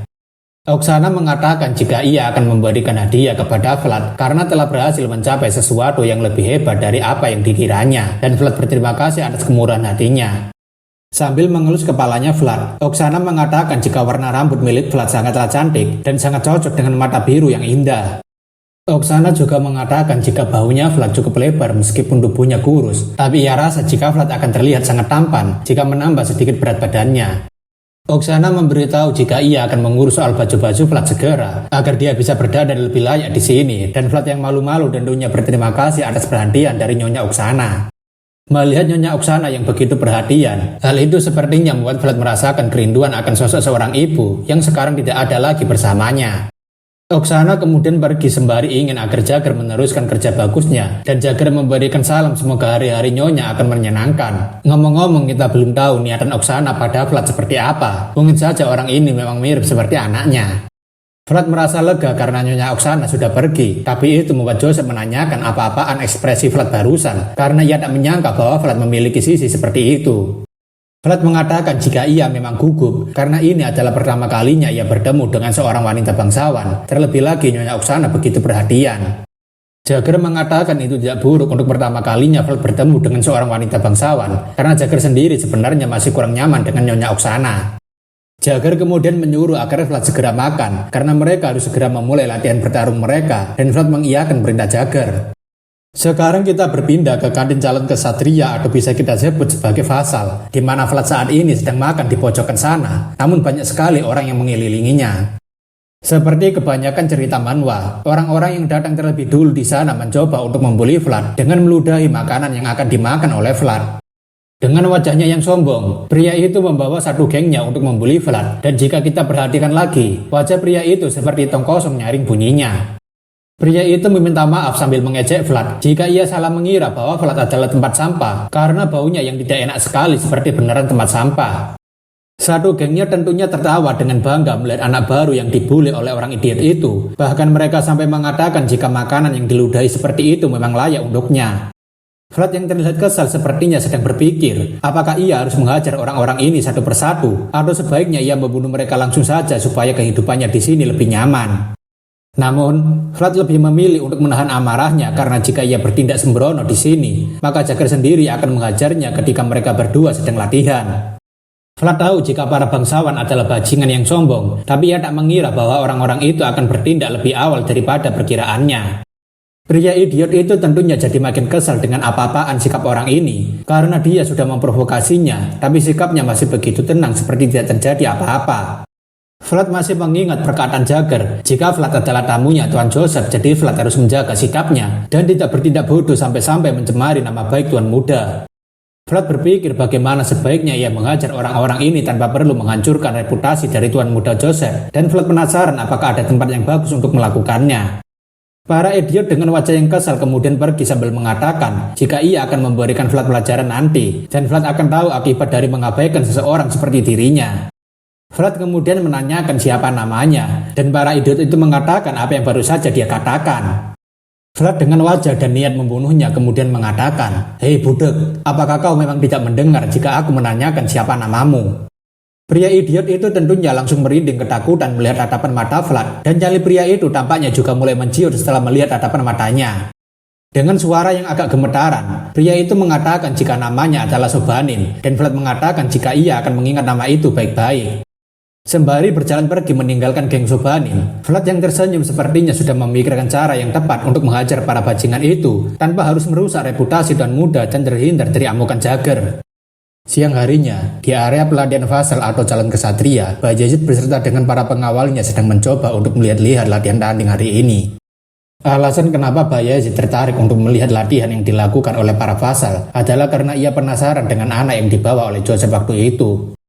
Melihat mereka sudah selesai melakukan pemanasan, Bayezid kemudian berhenti sebentar karena ia sedang ingin melihat bagaimana mereka melakukan latih tanding. Bayezid berharap jika salah satu Vassal yang berlatih di sini bisa menjadi kesatria yang akan melindungi wilayahnya sekaligus mengharumkan nama kesatria Bayezid. Melihat adanya seorang anak dengan rambut berwarna pirang, Bayezid kemudian menanyakan apakah anak itu adalah orang yang dibawa oleh Joseph, dan Rakus mengatakan sepertinya begitu. Bayezid rasa jika bocah itu memang tampan hanya dalam sekali lihat, bahkan dia mirip sekali seperti seorang bangsawan, tapi Rakus kemudian memberitahu jika ada seseorang di sebelah sana. Bayezid tentunya penasaran dengan siapa yang dimaksud oleh Rakus, dan Bayezid kemudian mencoba untuk melihat siapa kira-kira orang itu. Rakus mengatakan jika di sebelah tembok sana sepertinya ada seseorang yang sedang bersembunyi dan mengawasi mereka. Bayezid mengatakan jika itu adalah Jagger, dan sepertinya karena ini adalah pertama kali Vlad bergabung, Jagger pastinya sangat terganggu dengan apa yang akan dilakukan oleh anak itu. Bayezid rasa jika itu tidak ada salahnya karena ia sendiri penasaran, dan ia ingin melihat seberapa hebat anak yang dibawa oleh Joseph adanya itu. Sekarang ini, Vlad mulai berjalan dengan tatapan yang sangat ingin menghajar seseorang, karena pada latih tanding hari ini, dirinya mungkin bisa melampiaskan amarahnya. Dengan gerakan yang cepat, Vlad mulai menyerang lawan tandingnya yang kebetulan orang itu adalah salah satu pengikut Sobanin. Biar enak kita sebut saja orang ini sebagai Bekicot. Serangan demi serangan terus Vlad lakukan hingga membuat Bekicot tidak bisa memberikan serangan balik pada Vlad. Bahkan Bekicot mulai terlihat kewalahan untuk menghadang serangan Vlad yang terus-menerus tiada henti dan tidak memberikannya waktu untuk menarik nafas. Bekicot yang sudah keringatan dingin tentunya tak menyangka jika orang baru yang dibawakan oleh Tuan Joseph rupanya memiliki kemampuan berpedang yang sangat merepotkan. Pertarungan antara Vlad dengan Bekicot tentunya membuat Bayezid semakin memperhatikannya karena bocah itu terlihat seperti tidak memiliki rasa takut padahal lawannya memiliki tubuh yang lebih tinggi daripada dia. Meski begitu, Bayezid melihat jika semua pergerakan Vlad saat ini masih bisa dibilang cukup ceroboh karena Vlad sepertinya membuat banyak celah dan Rakus menanyakan apakah benar seperti itu Tuan. Biarpun begitu, Bayezid rasa ada sesuatu yang mencolok soal bocah ini. Tapi bocah itu juga patut untuk diberikan pujian, karena meskipun ceroboh tapi dia berusaha sebaik mungkin untuk menggunakan apa yang sudah dia kuasai. Vlad masih mengingat apa yang dikatakan pria misterius, jika semua ilmu berpedang dimulai dengan langkah kaki mereka saat itu juga, karena pergerakan kaki adalah dasar bagaimana kesatria akan menggerakkan pedangnya. Namun jika Vlad bisa mengendalikan posisi kakinya dengan sesuka hati, maka Vlad bisa menipu lawannya dengan menggunakan bahu dan tatapannya, sehingga mereka akan salah menebak pergerakan Vlad. Tentu saja, Vlad bisa mempraktikkan gaya berpedangnya ini pada seorang pemula sombong yang berada di depannya ini. Apa yang diajarkan pria misterius adalah untuk mengendalikan pergerakan lawan tanpa perlu menyerangnya, karena lawan pasti akan berpikir jika Vlad akan pergi ke kiri, padahal tujuan Vlad adalah ke kanan. Dan benar saja, Begijot yang mengira jika Vlad akan menyerangnya dari arah kiri, langsung memberikan serangan tebasan vertikal. Namun sayangnya, Vlad bukannya menyerang, melainkan Vlad malah bertindak untuk berpindah ke sebelah kanannya. Begijot tentunya sangat terkejut karena Vlad rupanya tidak jadi menyerangnya dan malah berpindah tempat. Tapi sayang sekali, Begijot sudah sangat telat menyadarinya karena Vlad sudah menemukan celah yang sangat lebar hingga dirinya bisa memberikan serangan telak pada Begijot. Dengan gerakan yang sangat cepat, Vlad memberikan serangan telak pada Begijot yang sudah tidak bisa menghindari atau menahan serangannya. Kasihan sekali Begijot ini karena dia tidak tahu bahwa Vlad adalah mantan mercenary yang pernah mengalahkan Hobgoblin. Begijot tentunya merasakan kesakitan yang sangat luar biasa setelah terkena serangan telak dari Vlad. Terlebih Begijot masih yakin jika Vlad tadi akan menyerangnya dari arah kiri. Namun tentu saja, Vlad tidak akan puas hanya dengan memberikan serangan telak seperti tadi. Terlebih kita tahu jika Vlad suka sekali menghajar para bajingan ketika dia sedang bekerja di rumah bordir. Dengan kata lain, Begijot yang tadinya sudah mencari perkara dengan Vlad sewaktu sarapan, kini harus merasakan bagaimana sadisnya Vlad ketika menghabisi orang-orang yang mencari perkara dengan dirinya. Vlad menanyakan bukankah Begijot adalah pengikut Sobanin yang mentertawakannya tadi, dan Vlad menyuruh agar Begijot mencoba untuk tertawa sekali lagi di hadapannya. Vlad yang sudah menahan amarahnya sedari sarapan, tentunya langsung memukul wajah Begijot dengan sangat kuat, hingga membuat wajahnya sedikit cekung. Tidak hanya sekali pukulan, Vlad terus memberikan pukulan pada Begijot yang berteriak kesakitan, bahkan suara itu membuat semua orang memperhatikan tindakan Vlad. Terlebih lagi, orang-orang yang mengikuti Sobanin juga sangat terkejut karena Vlad begitu brutal dalam menghajar seseorang dan mereka berpikir mungkin nanti adalah giliran mereka. Ratmus mengatakan jika anak itu sangat barbar, meskipun Ratmus tahu jika ini hanyalah latih tanding, tapi apa tidak masalah jika bocah itu menghajar lawannya sampai tidak sadarkan diri. Bayezid mengatakan sebaiknya mereka membiarkan mereka saja, sebab untuk menjadi seorang kesatria yang sangat kuat, para vassal membutuhkan semangat seperti itu. Selain itu, Bayezid juga merasa jika Jagger sepertinya juga menikmati pertunjukan yang dilakukan oleh Vlad, meskipun itu mungkin akan membuat rumor buruk beredar. Ratmus juga setuju karena Jagger sepertinya terlihat begitu bangga melihat bocah itu menghajar vassal lainnya tanpa ragu-ragu, dan mungkin sebaiknya mereka tidak ikut campur. Melihat Vlad yang begitu sadis dalam menghajar Begijot, membuat pengawas latihan sampai datang menyuruh Vlad agar segera berhenti. Namun sayangnya, Vlad tampaknya begitu menikmati menghajar Begijot. Pengawas latihan yang kesal kemudian berteriak pada Vlad agar segera berhenti untuk memukuli Begijot dalam latihan tanding sekarang karena dia sedang tidak bercanda. Setelah diteriaki oleh pengawas latihan seperti itu, Vlad akhirnya berhenti juga memukuli si Begijot, tapi sepertinya Begijot sudah tidak sadarkan diri setelah dipukuli secara brutal. Dengan tatapannya yang dingin, wajah Vlad sepertinya masih menunjukkan ketidakpuasan dalam menghajar salah satu pengikut Sobanin yang mengganggunya ketika sedang makan. Vlad kemudian meminta maaf pada pengawas latihan karena dirinya terlalu bersemangat sampai lupa jika ini hanyalah latihan tanding saja. Tapi omongan Vlad seperti disisipi rasa mengintimidasi. Pengawas latihan tentunya jadi sedikit merinding melihat tatapan Vlad yang seperti akan mengincarnya. Tapi ia penasaran bagaimana bocah ini bisa memiliki tatapan seperti itu. Vlad kemudian menjauh dari Begijot karena sepertinya urusannya dengan dia sudah selesai. Dan para vassal lainnya langsung mengerumuni Begijot sambil melihat ke arah Vlad. Tak hanya itu, Sobanin yang melihat ke arah Vlad, tentunya itu membuat Vlad melihat balik ke arah Sobanin, karena sejak awal semua masalah ini disebabkan oleh kesombongan Sobanin yang tidak tahu posisinya. Vlad mengatakan jika ia mau menitipkan permintaan maafnya untuk Begijot pada Sobanin, karena ia memang sulit mengendalikan diri jika sudah bersemangat, dan itu membuat Sobanin jadinya kesal. Tentu saja, Vlad juga ingin meminta maaf pada Sobanin sekarang juga, karena ia berencana memperlakukan Sobanin lebih buruk dibandingkan Bekicot. Namun sebelum itu dia harus menunggu dengan sabar. Sobanin yang ketakutan tentunya hanya bisa mengumpat dari dalam hatinya jika pria itu pastinya adalah seorang berdebah gila. Terlebih lagi dia tidak ada takut-takutnya sama sekali terkena hukuman. Sobanin rasa jika Tuan Joseph sudah membawa pulang anjing gila yang sangat barbar dan tidak tahu cara menahan diri. Ya, tapi itu salah Sobanin sendiri saja, nyari perkara sama orang yang gak dikenal terlebih dulu. Setelah insiden itu, Gode menanyakan apakah kapten benar-benar menghajar para vassal lainnya di waktu latih tanding, karena rumornya sudah tersebar luas di kalangan para pelayan. Vlad tentunya tidak menjawab pertanyaan Gode dan malah menanyakan balik bagaimana dengan pekerjaan Gode di kandang kuda.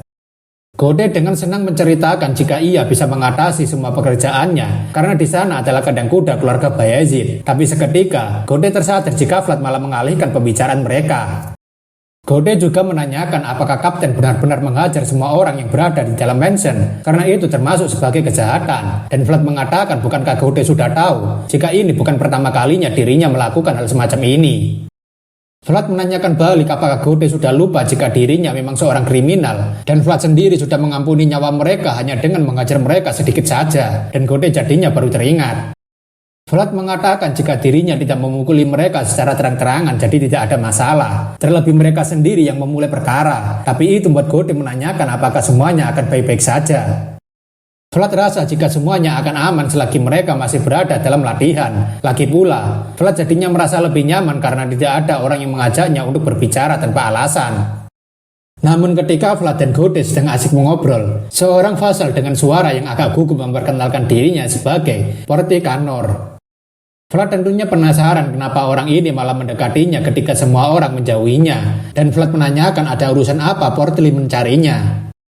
Portli tampaknya agak bingung mau menjawab apa, tapi Vlad menyuruh agar dia segera duduk atau pergi saja dari sini daripada terus berdiri di sampingnya. Portli tentunya sangat senang karena Vlad rupanya mengizinkan dirinya untuk duduk di bangku makan bersama mereka, dan ia berterima kasih karena Vlad begitu ramah padanya. Portli sangat senang karena Vlad mau duduk di meja makan bersamanya, tapi dalam hatinya, Vlad sebenarnya bermaksud untuk menyuruh agar Portli segera pergi dari sini dan bukan malah duduk di sampingnya.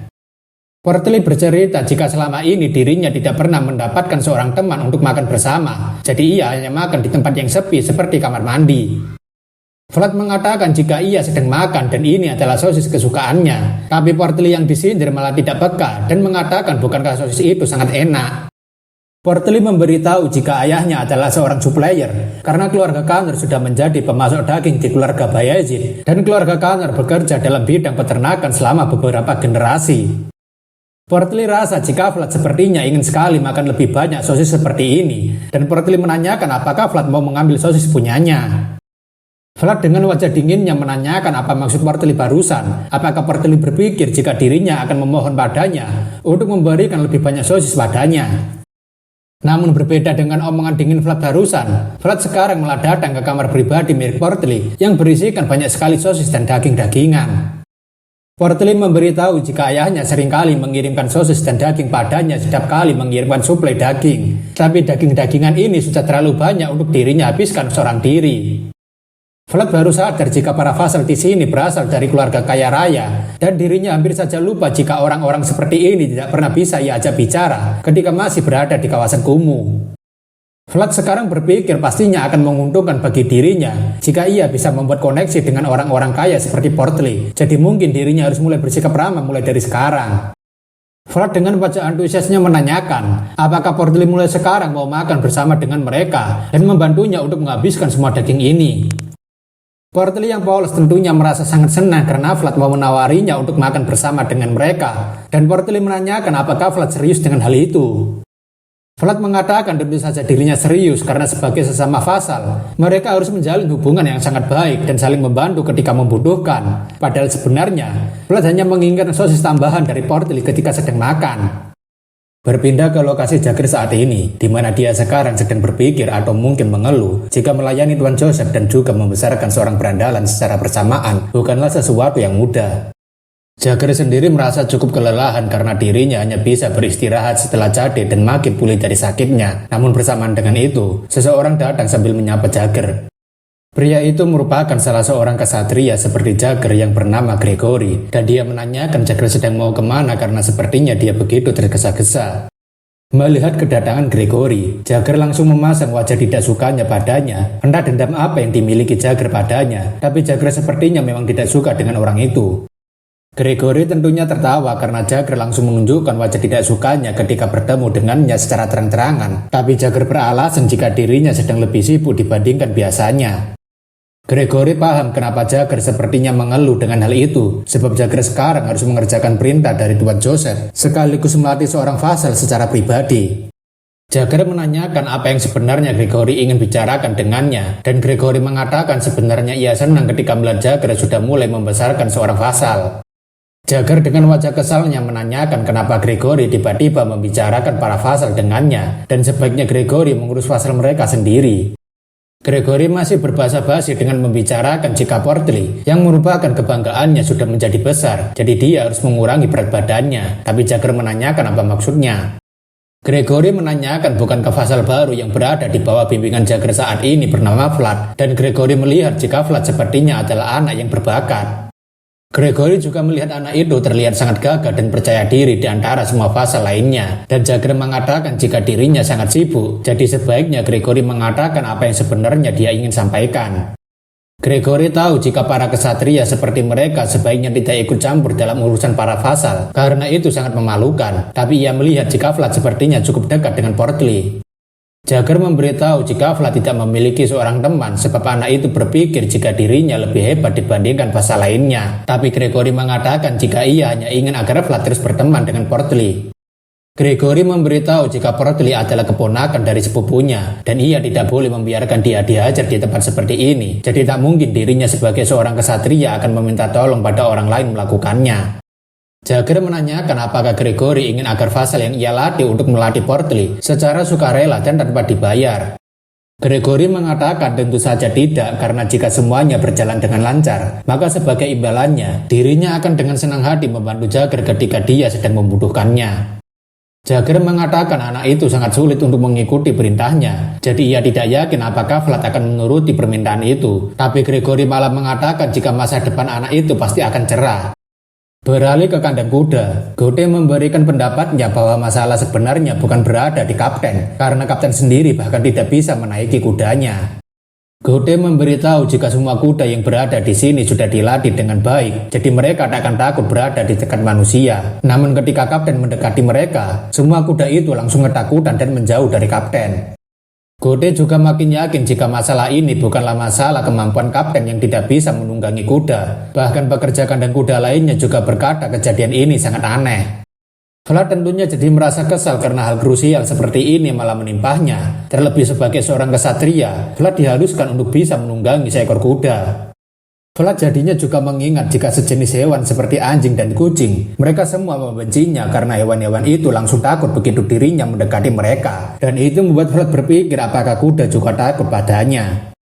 Namun saat itu juga, Vlad mengingat bahwa dirinya pernah menaiki seekor kuda ketika ingin menyelamatkan Joseph, meskipun saat itu bukan dirinya yang mengendarainya. Vlad menanyakan bukankah waktu itu mereka bisa menaiki kuda milik Tuan Jagger ketika mereka sedang dikejar oleh para undead meskipun waktu itu Gode yang mengendarainya. Gode berpikir jika kuda milik Tuan Jagger sangat mahal, jadi wajar saja jika kuda milik Tuan Jagger akan sangat berbeda dengan kuda-kuda yang dia rawat di sini. Vlad jadinya sangat stres karena dirinya diharuskan untuk bisa menaiki kuda. Terlebih ia tidak mungkin mengatakan jika dirinya hanya bisa menaiki kuda yang mahal. Bisa-bisa kepalanya digeprek Jagger saat itu juga. Vlad benar-benar pusing bagaimana caranya agar dirinya bisa mendapatkan kuda mahal seperti itu, yang sudah jelas jika itu hanyalah mimpi belaka. Namun sepertinya seorang pelayan tiba-tiba mendatangi Vlad. Wanita itu adalah seorang pelayan dari Nona Oksana, dan ia memberitahu jika Nyonya Oksana sedang memanggil Vlad untuk datang ke hadapannya. Vlad tentunya penasaran kenapa Nyonya Oksana tiba-tiba memanggilnya seperti ini, dan wajah Gode terlihat seperti penasaran dengan hubungan macam apa yang dimiliki antara Vlad dengan Nyonya Oksana. Sekarang kita berpindah ke kediaman Nyonya Oksana, di mana kamar itu terlihat sangat mewah layaknya sebuah kamar milik seorang bangsawan.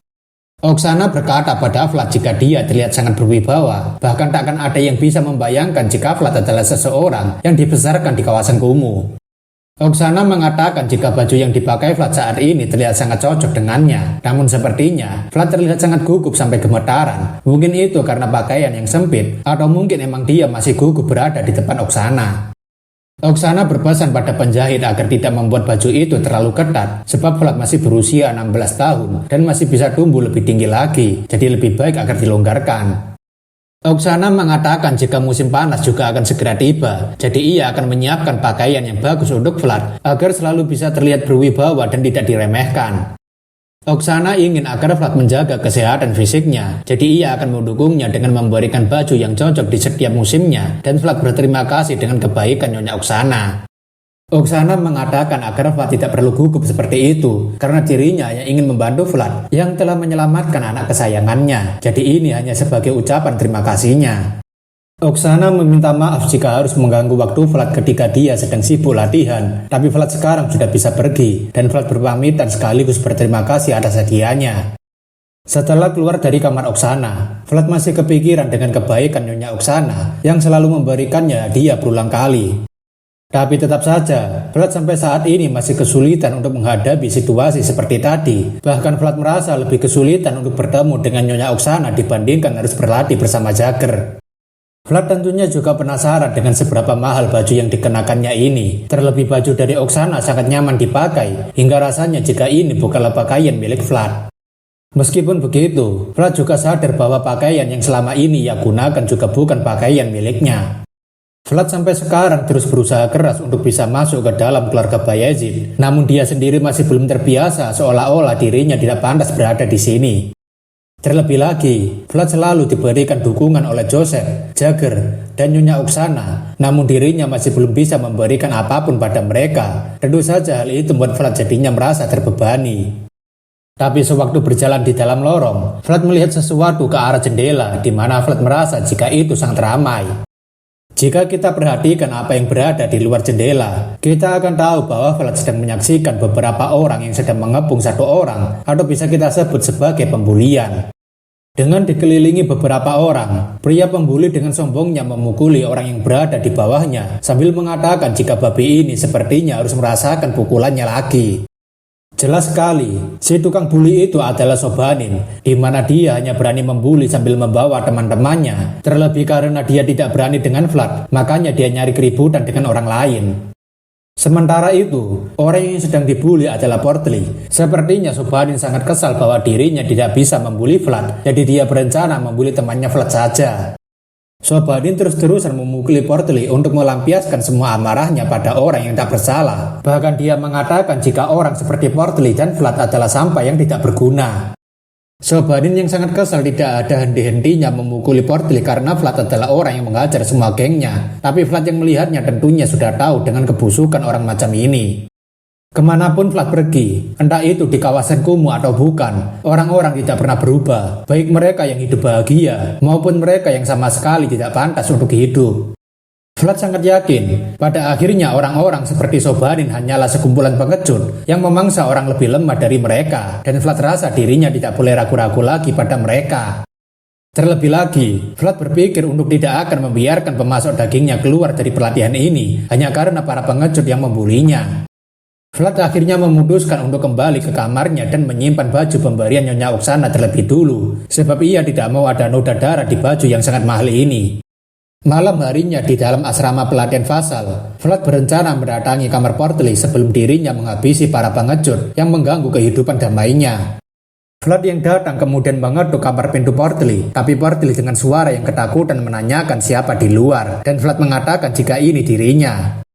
Portly kemudian membukakan pintunya karena orang yang datang adalah Vlad, dan ia menanyakan ada keperluan apa Vlad mencari dirinya malam-malam begini. Melihat wajah Portly yang babak belur dihajar tanpa ampun, membuat amarah Vlad jadinya semakin bergejolak, sebab para pengecut itu sudah melewati batasannya.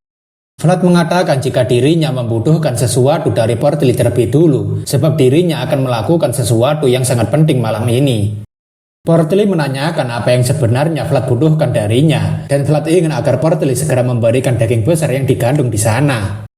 Portly tentunya sangat terkejut karena Vlad meminta dirinya memberikan daging kesukaannya padanya, tapi Vlad mengatakan agar Portly segera memberikan daging itu padanya.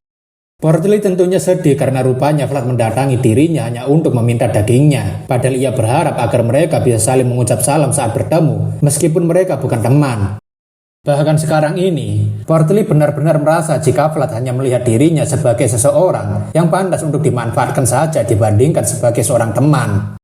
Tapi setidaknya, Portly merasa jika ini lebih baik dibandingkan dirinya tidak mendapatkan seorang teman untuk makan bersama. Meski berat hati, Portly akhirnya memilih untuk memberikan daging besar kesukaannya pada Vlad, dan Portly berharap agar Vlad tetap mau makan bersama dengannya. Vlad mengatakan agar Portly tidak menganggap jika ini tidak adil, sebab dirinya hanya ingin mengambil bayaran sebelum dia melakukan urusannya. Portly yang tidak paham tentunya menanyakan apa maksudnya, dan memang urusan apa yang membuatnya harus mengambil daging miliknya sebagai bayaran. Vlad mengatakan jika seorang kesatria yang pernah ia kagumi mengatakan, seorang kesatria hanya mengambil bayaran yang setimpal jika itu benar miliknya, dan tidak mengambil lebih dari apa yang diberikan. Malam itu juga, Vlad ingin menyelesaikan urusannya dengan Sobanin, sekaligus membayar harga atas pembulian yang dialami oleh Portly. Namun sepertinya Sobanin memanggil seluruh gengnya untuk membantunya. Vlad mengatakan bahkan berandalan di kawasan kumuh tidak pernah melawan satu orang dengan membawa 14 orang. Ya sudah terbukti jika Sobanin cuma seorang ketua geng pengecut. Dengan wajah sombongnya, Sobanin mengatakan agar Vlad segera menutup mulutnya, sebab Vlad tidak akan bisa mempertahankan sikapnya lebih lama lagi. Terlebih dia pasti akan memberikan Vlad pelajaran. Vlad ingin Sobanin membuktikannya jika dia yakin bisa mengalahkannya. Bahkan Vlad tidak keberatan jika mereka semua menyerangnya secara bersamaan, sebab itu akan menghemat waktunya. Sobanin tentunya makin kesal karena Vlad sangat pintar dalam memprovokasi dirinya. Terlebih ucapan Vlad itu seperti merendahkan semua gengnya. Sobanin kemudian berlari sambil berteriak agar mereka semua segera maju dan menghajar bajingan sombong yang berada di hadapan mereka. Tentu saja geng Sobanin langsung berlari menuju ke arah Vlad. Vlad dengan antusiasnya tentunya sangat senang karena mereka semua maju secara bersamaan. Terlebih lagi, Vlad sudah tidak sabar untuk membuat hujan darah malam ini dan mempraktikkan semua latihan yang telah ia alami. Satu demi satu anggota geng Sobanin dihajar oleh Vlad dalam sekali serangan. Bahkan orang-orang yang terkena serangan Vlad hampir saja tidak sadarkan diri. Geng Sobanin tentunya sangat terkejut karena serangan Vlad begitu kuat. Bahkan rasanya untuk melawan mereka semua sangatlah mudah. Vlad dengan brutalnya menghajar geng Sobanin tanpa ragu-ragu, seperti dia sedang menikmati sebuah pembantaian. Terlebih geng Sobanin mencoba untuk mengepung Vlad, tapi itu malah membuat pergerakan Vlad makin gesit dan tidak mudah untuk ditangkap. Sobanin yang gemetaran tentunya terkejut karena Vlad sangat berbeda sewaktu bertarung dengannya. Bahkan Sobanin rasa ini tidak masuk akal, sebab Vlad 2 bulan yang lalu masih belum bisa mengayunkan pedangnya dengan benar. Karena ketakutan, Sobanin si pengecut tentunya mengancam gengnya agar tidak mencoba untuk melarikan diri, sebab dirinya pasti akan membunuh siapapun yang berani menolak perintahnya. Tentu saja, si pengecut yang bersembunyi paling belakang adalah incaran yang paling mantap bagi Vlad. Terlebih kemampuan Sobanin pastinya paling buruk di antara mereka semua, karena dia hanya letong kosong nyaring bunyinya. Vlad yang mendengar omong kosong dari Sobanin tentunya menanyakan, apakah Sobanin sudah pernah membunuh seseorang sampai berani berkata seperti itu. Sobanin yang kepanikan tentunya dengan cepat langsung mengangkat pedangnya sambil mengatakan apa maksud perkataan Vlad tadi. Sobanin kemudian mengayunkan pedangnya, namun Vlad dengan mudahnya menghindari serangan itu, sebab Vlad sudah memiliki pengalaman sebelum menjadi vassal, terlebih dia sudah pernah bertarung dan membunuh seseorang. Vlad masih mengingat saat-saat dirinya melakukan ekspedisi, di mana dirinya hanya fokus untuk mengayunkan pedangnya dengan sekuat tenaga dibandingkan efisiensi. Namun berkat pelatihan yang selama ini Jagger berikan padanya, Vlad akhirnya menemukan cara efisien untuk memaksimalkan pergerakannya. Pria misterius yang melihat perkembangan Vlad tentunya sangat senang karena latihan Vlad dengan Jagger akhirnya membuahkan hasil. Bahkan pria misterius ingin agar Vlad mengecoh pergerakan Sobanin agar celahnya makin terbuka lebar. Sobanin benar-benar kewalahan untuk menghadapi serangan Vlad yang tiada henti dan membuatnya beberapa kali hampir saja tidak bisa memblokir serangannya.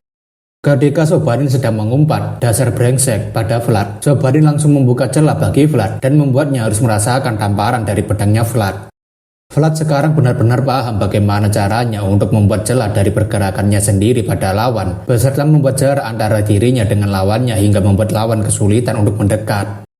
Terlebih saat ini, Vlad benar-benar sudah menguasai alur pertarungan dengan Sobanin, sebab apa yang diajarkan kedua gurunya bisa melengkapi satu sama lain hingga Sobanin tidak sadar jika pergerakannya sudah diatur oleh Vlad. Setelah dipermainkan oleh Vlad dengan memberikan serangan tanpa henti, Sobanin akhirnya terjatuh karena keseimbangannya sudah dihancurkan oleh Vlad.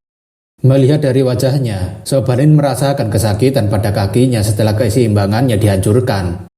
Namun tentu saja, Vlad yang sudah berniat menghajar Raja Pengecut tidak akan berhenti hanya karena Sobanin menangis kesakitan, sebab Vlad sudah sangat kesal pada para pengecut yang sok jago.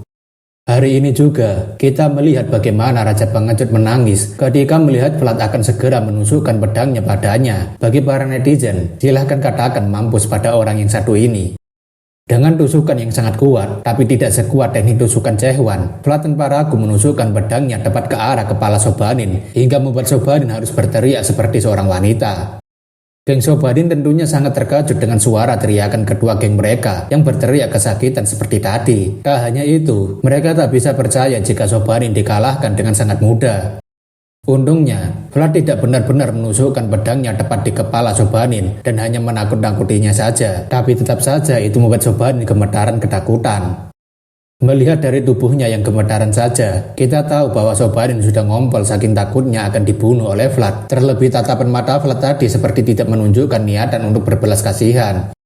Vlad mengatakan jika ini adalah peringatan terakhir. Vlad tidak ingin Sobanin muncul lagi di hadapannya, dan juga ia ingin agar Sobanin tidak mengganggu si gendut lagi.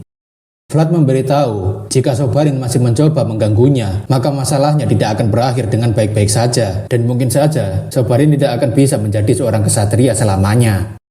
Sobanin yang sudah ketakutan tentunya sadar jika tatapan mata Vlad memang menunjukkan aura yang ingin membunuhnya. Vlad lega karena akhirnya ia sudah membayar hutang untuk daging yang diberikan Portly padanya, jadi sisanya ia harus menyelesaikannya dengan cepat. Dengan tatapan yang mengintimidasi, Vlad menanyakan siapa peserta selanjutnya, karena mereka harus segera menyelesaikan semuanya malam ini juga. Namun bisa dilihat, para cecenguk Sobanin sudah tidak ada niatan lagi untuk bertarung melawan Vlad, bahkan mereka hanya bisa terdiam kaku karena sudah ketakutan terlebih dulu. Vlad mengatakan jika mereka tidak mau menyerangnya terlebih dulu, maka dirinya yang akan menyerang mereka duluan, jadi ia harap mereka semua sudah siap untuk dihajar habis-habisan. Layaknya seperti seorang pembunuh berdarah dingin, Vlad mulai berjalan mendekat ke arah geng Sobanin yang tersisa. Apalagi Vlad saat ini tidak akan membiarkan satu orang pun kabur dari dirinya. Geng Sobanin tentunya merinding ketakutan di hadapan Vlad yang memiliki mata mengintimidasi sekaligus haus darah seperti itu. Pada akhirnya, semua geng Sobanin berteriak ketakutan seperti seorang pengecut sebenarnya. Bahkan beberapa dari mereka juga berteriak kesakitan setelah dipukuli oleh Vlad. Malam itu juga menjadi malam pembantaian antara satu orang melawan 14 orang. Namun di sana rupanya ada seseorang yang melihat pembantaian itu. Di balik jendela itu, rupanya kepala keluarga Bayezid sedang menyaksikan pembantaian yang dilakukan oleh Vlad. Bahkan menurutnya tindakan Vlad ini sangat luar biasa. Beberapa hari setelahnya, kepala keluarga Bayezid melakukan pertemuan reguler dengan para kesatria, di mana tanpa disengaja, sebelah kiri berisikan kesatria yang mendukung Rudiger, dan di sebelah kanan berisikan kesatria yang mendukung Joseph. Para kesatria yang mendukung Rudiger saat ini terlihat sangat kesal dan marah melihat orang-orang yang berada di depan mereka, namun Jagger dan Vordan tampaknya sedang menahan tawa. Meski begitu, beberapa dari kesatria ada yang mengambil sikap netral tanpa memihak siapapun seperti Gregory. Pertemuan ini dipimpin oleh pasukan kesatria Bayezid yaitu Anatalis, di mana ia membacakan perintah dari kepala Bayezid bahwa jadwal kesatria akan diubah mengikuti persiapan kepergian Rudiger dan para kesatria yang sebentar lagi akan menjalankan misi. Anatalis juga menyampaikan beberapa agenda yang akan dilakukan kesatria untuk mendistribusikan item suci dari gereja, tapi Bayezid tampaknya sedang melihat situasi di antara kedua fraksi. Bayezid melihat jika suasana hari ini telah berubah dan tidak seperti biasanya. Bayezid rasa jika para pendukung Rudiger saat ini terlihat sangat kesal melihat para kesatria pendukung Joseph, seolah-olah mereka ingin mencapik-capik pendukung Joseph. Di sisi lain, Bayezid rasa pendukung Joseph saat ini lebih percaya diri sebab Vlad telah berhasil membungkam semua pasal yang mencari gara-gara dengannya. Bayezid berpikir jika hal seperti ini sangat wajar sebab selama ini kesatria yang berada di pihak Joseph selalu diremehkan dan direndahkan. Jagger yang merasa seperti diperhatikan tentunya melihat ke arah kepala keluarga Bayezid karena mungkin saja Kon Bayezid sedang ingin memberikan pesan. Melihat dari wajah Kon Bayezid yang tersenyum, Jagger jadinya berpikir apa yang sedang Yang Mulia pikirkan dan ia jadinya curiga dengan apa yang akan direncanakannya. Setelah beberapa pengumuman yang disampaikan dalam pertemuan, Anatalis mempersilahkan semua kesatria untuk kembali dan memeriksa sekali lagi tugas mereka kali ini. Salah satu pendukung Rudiger menyindir Jagger jika dia membawa anjing ganas yang bahkan tidak tahu siapa yang harusnya digigit. Bahkan kesatria itu sampai menyinggung latar belakang Vlad yang menjadi vasalnya itu. Jagger tentunya tidak suka berdebat dengan orang-orang kolot seperti mereka dan hanya membalas perkataan mereka dengan senyuman. Atau bisa diartikan, Jagger senang melihat wajah kesal mereka saat ini. Para kesatria itu tentunya makin kesal melihat wajah Jagger yang tersenyum bahagia, padahal mereka selalu menyombongkan kekuatan vasal yang mereka latih. Para kesatria itu akhirnya memilih untuk pergi daripada memperpanjang masalah, dan kesatria lainnya setuju karena rupanya insiden tersebut adalah ulah dari vasal yang diangkat oleh Jagger. Gregory yang mendengar percakapan mereka sebentar tentunya jadi tertawa senang karena orang-orang itu akhirnya menunjukkan ekspresi marah dan terhina. Jagger menanyakan apa maksudnya, dan Gregory mengatakan agar Jagger tidak perlu pura-pura bodoh, sebab para kesatria dan juga pelayan di keluarga Bayezid sudah mendengarkan ceritanya. Gregory sendiri hampir tak percaya jika Vlad sampai membuat kegaduhan seperti itu. Bahkan pengawas latihan saja mengatakan jika mereka tidak bisa mengatasi Vlad karena dia tidak seperti anak biasanya. Jagger berkata ia sendiri tidak menyangka jika Vlad akan menyebabkan kegaduhan yang merepotkan seperti itu. Tapi sebenarnya, Jagger sudah menebak kekacauan seperti apa yang akan dibuat olehnya. Gregory berterima kasih pada Jagger sebab Vlad telah menuntaskan tugasnya. Jadi sekarang adalah gilirannya untuk membantu Jagger sesuai janjinya. Bahkan dirinya tidak keberatan membantunya melakukan tugas sulit ataupun melelahkan. Jagger berterima kasih atas tawarannya, tetapi ia akan memikirkannya kembali apakah ia memerlukan bantuannya atau tidak, karena sekarang ini masih ada sesuatu yang harus ia lakukan dengan Tuan Muda Joseph. Dalam hatinya, Jagger merasa sangat bangga pada Vlad karena ia merasa tidak sia-sia telah mengajarinya selama ini, jadi harusnya Vlad menunjukkan kemampuannya seperti itu. Berpindah ke sebuah ruangan yang mungkin adalah kamar milik Joseph, Jagger menanyakan apakah Count Bayezid sendiri yang mengirimkan armor beserta dengan peralatan ini. Joseph mengiyakan jika ayahnya mengirimkan hadiah ini untuk Vlad, dan Jagger sendiri jadinya cukup terkejut karena hadiah yang diberikan Count Bayezid sangatlah berharga. Forden setuju dengan hal itu karena hadiah yang diberikan terlalu bagus untuk seorang vasal yang belum menjadi seorang kesatria. Jagger tak menyangka Count Bayezid akan menghadiahi Vlad dengan armor yang terbuat dari orc. Terlebih itu adalah kulit dari Grey Orc, dan Joseph membenarkan jika ini sangat bagus. Grey Orc sendiri hanya bisa ditemukan di wilayah utara. Terlebih armor yang dibuat menggunakan kulit Grey Orc menandakan jika dia adalah seorang Northern Warrior. Joseph yakin ayahnya sangat menyukai Vlad, dan Joseph rasa jika Vlad telah berhasil mendapatkan pengakuan dari ayahnya hingga ayahnya memberikan investasi yang berharga seperti ini hanya dalam waktu sebulan. Jagger setuju dengan Tuan Muda, bahkan Jagger sendiri sekarang yakin bahwa tidak ada satupun vasal yang bisa menandingi kemampuan Vlad dalam berpedang, jadi untuk sementara mereka tidak perlu khawatir dengannya. Joseph juga sudah mendengar jika rumor soal dia sudah menyebar, jadi mereka tidak boleh tinggal diam saja, dan mereka juga harus segera bergerak.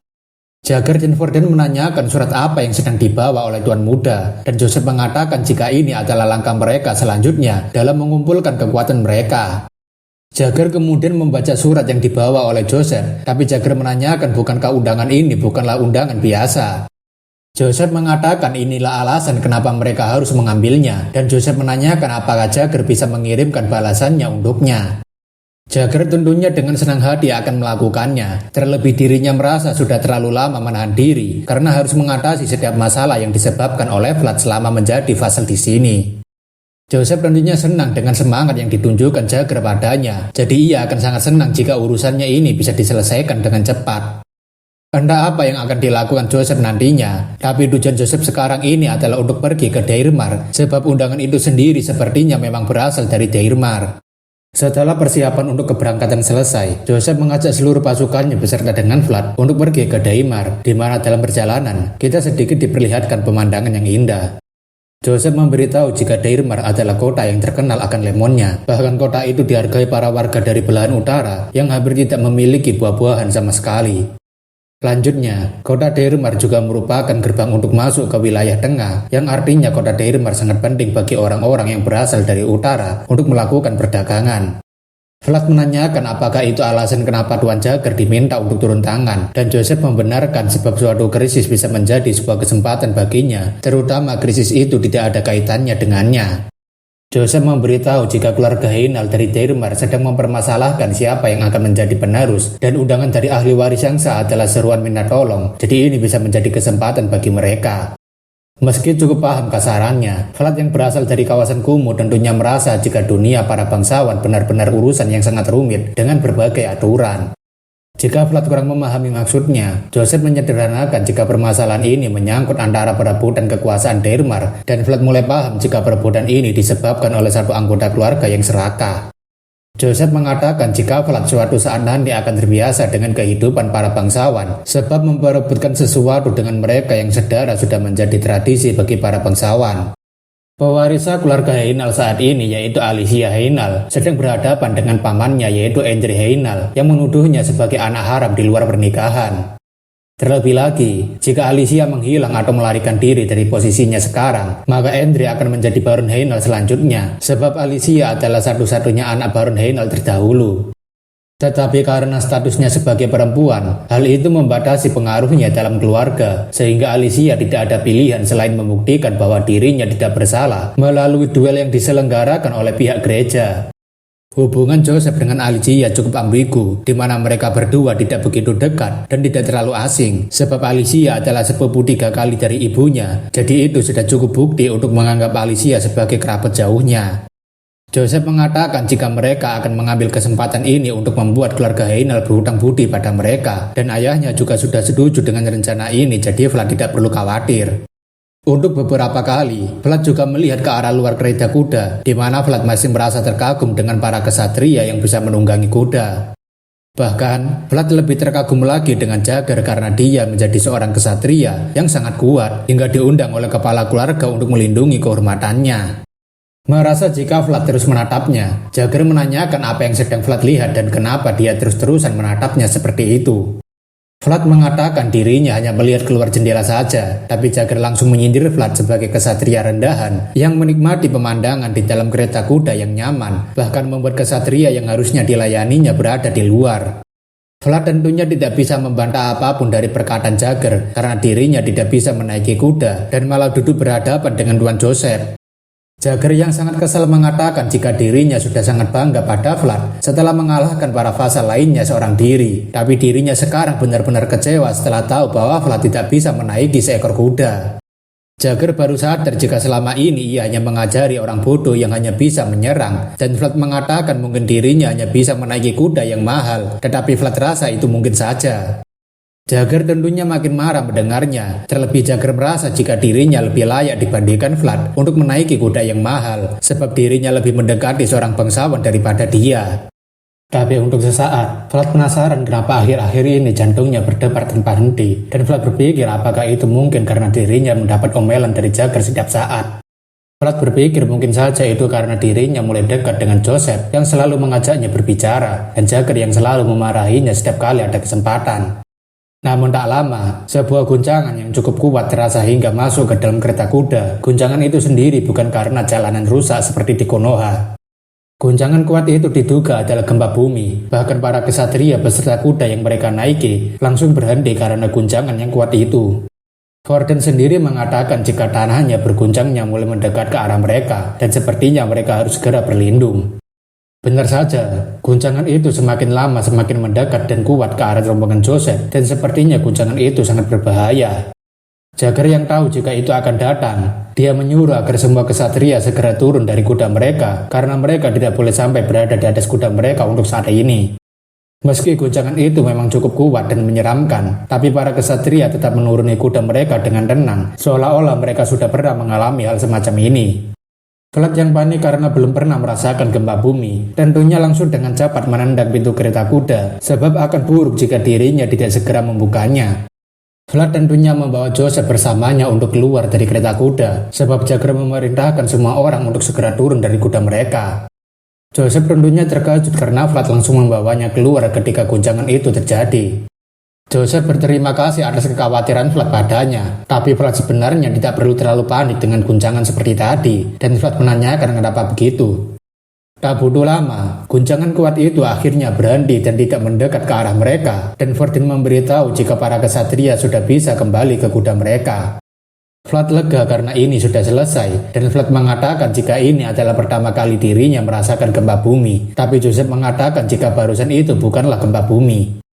Joseph kemudian menunjukkan pada Vlad ke arah guncangan tadi, di mana sebagian tanah mulai terangkat dan membentuk gundukan tanah.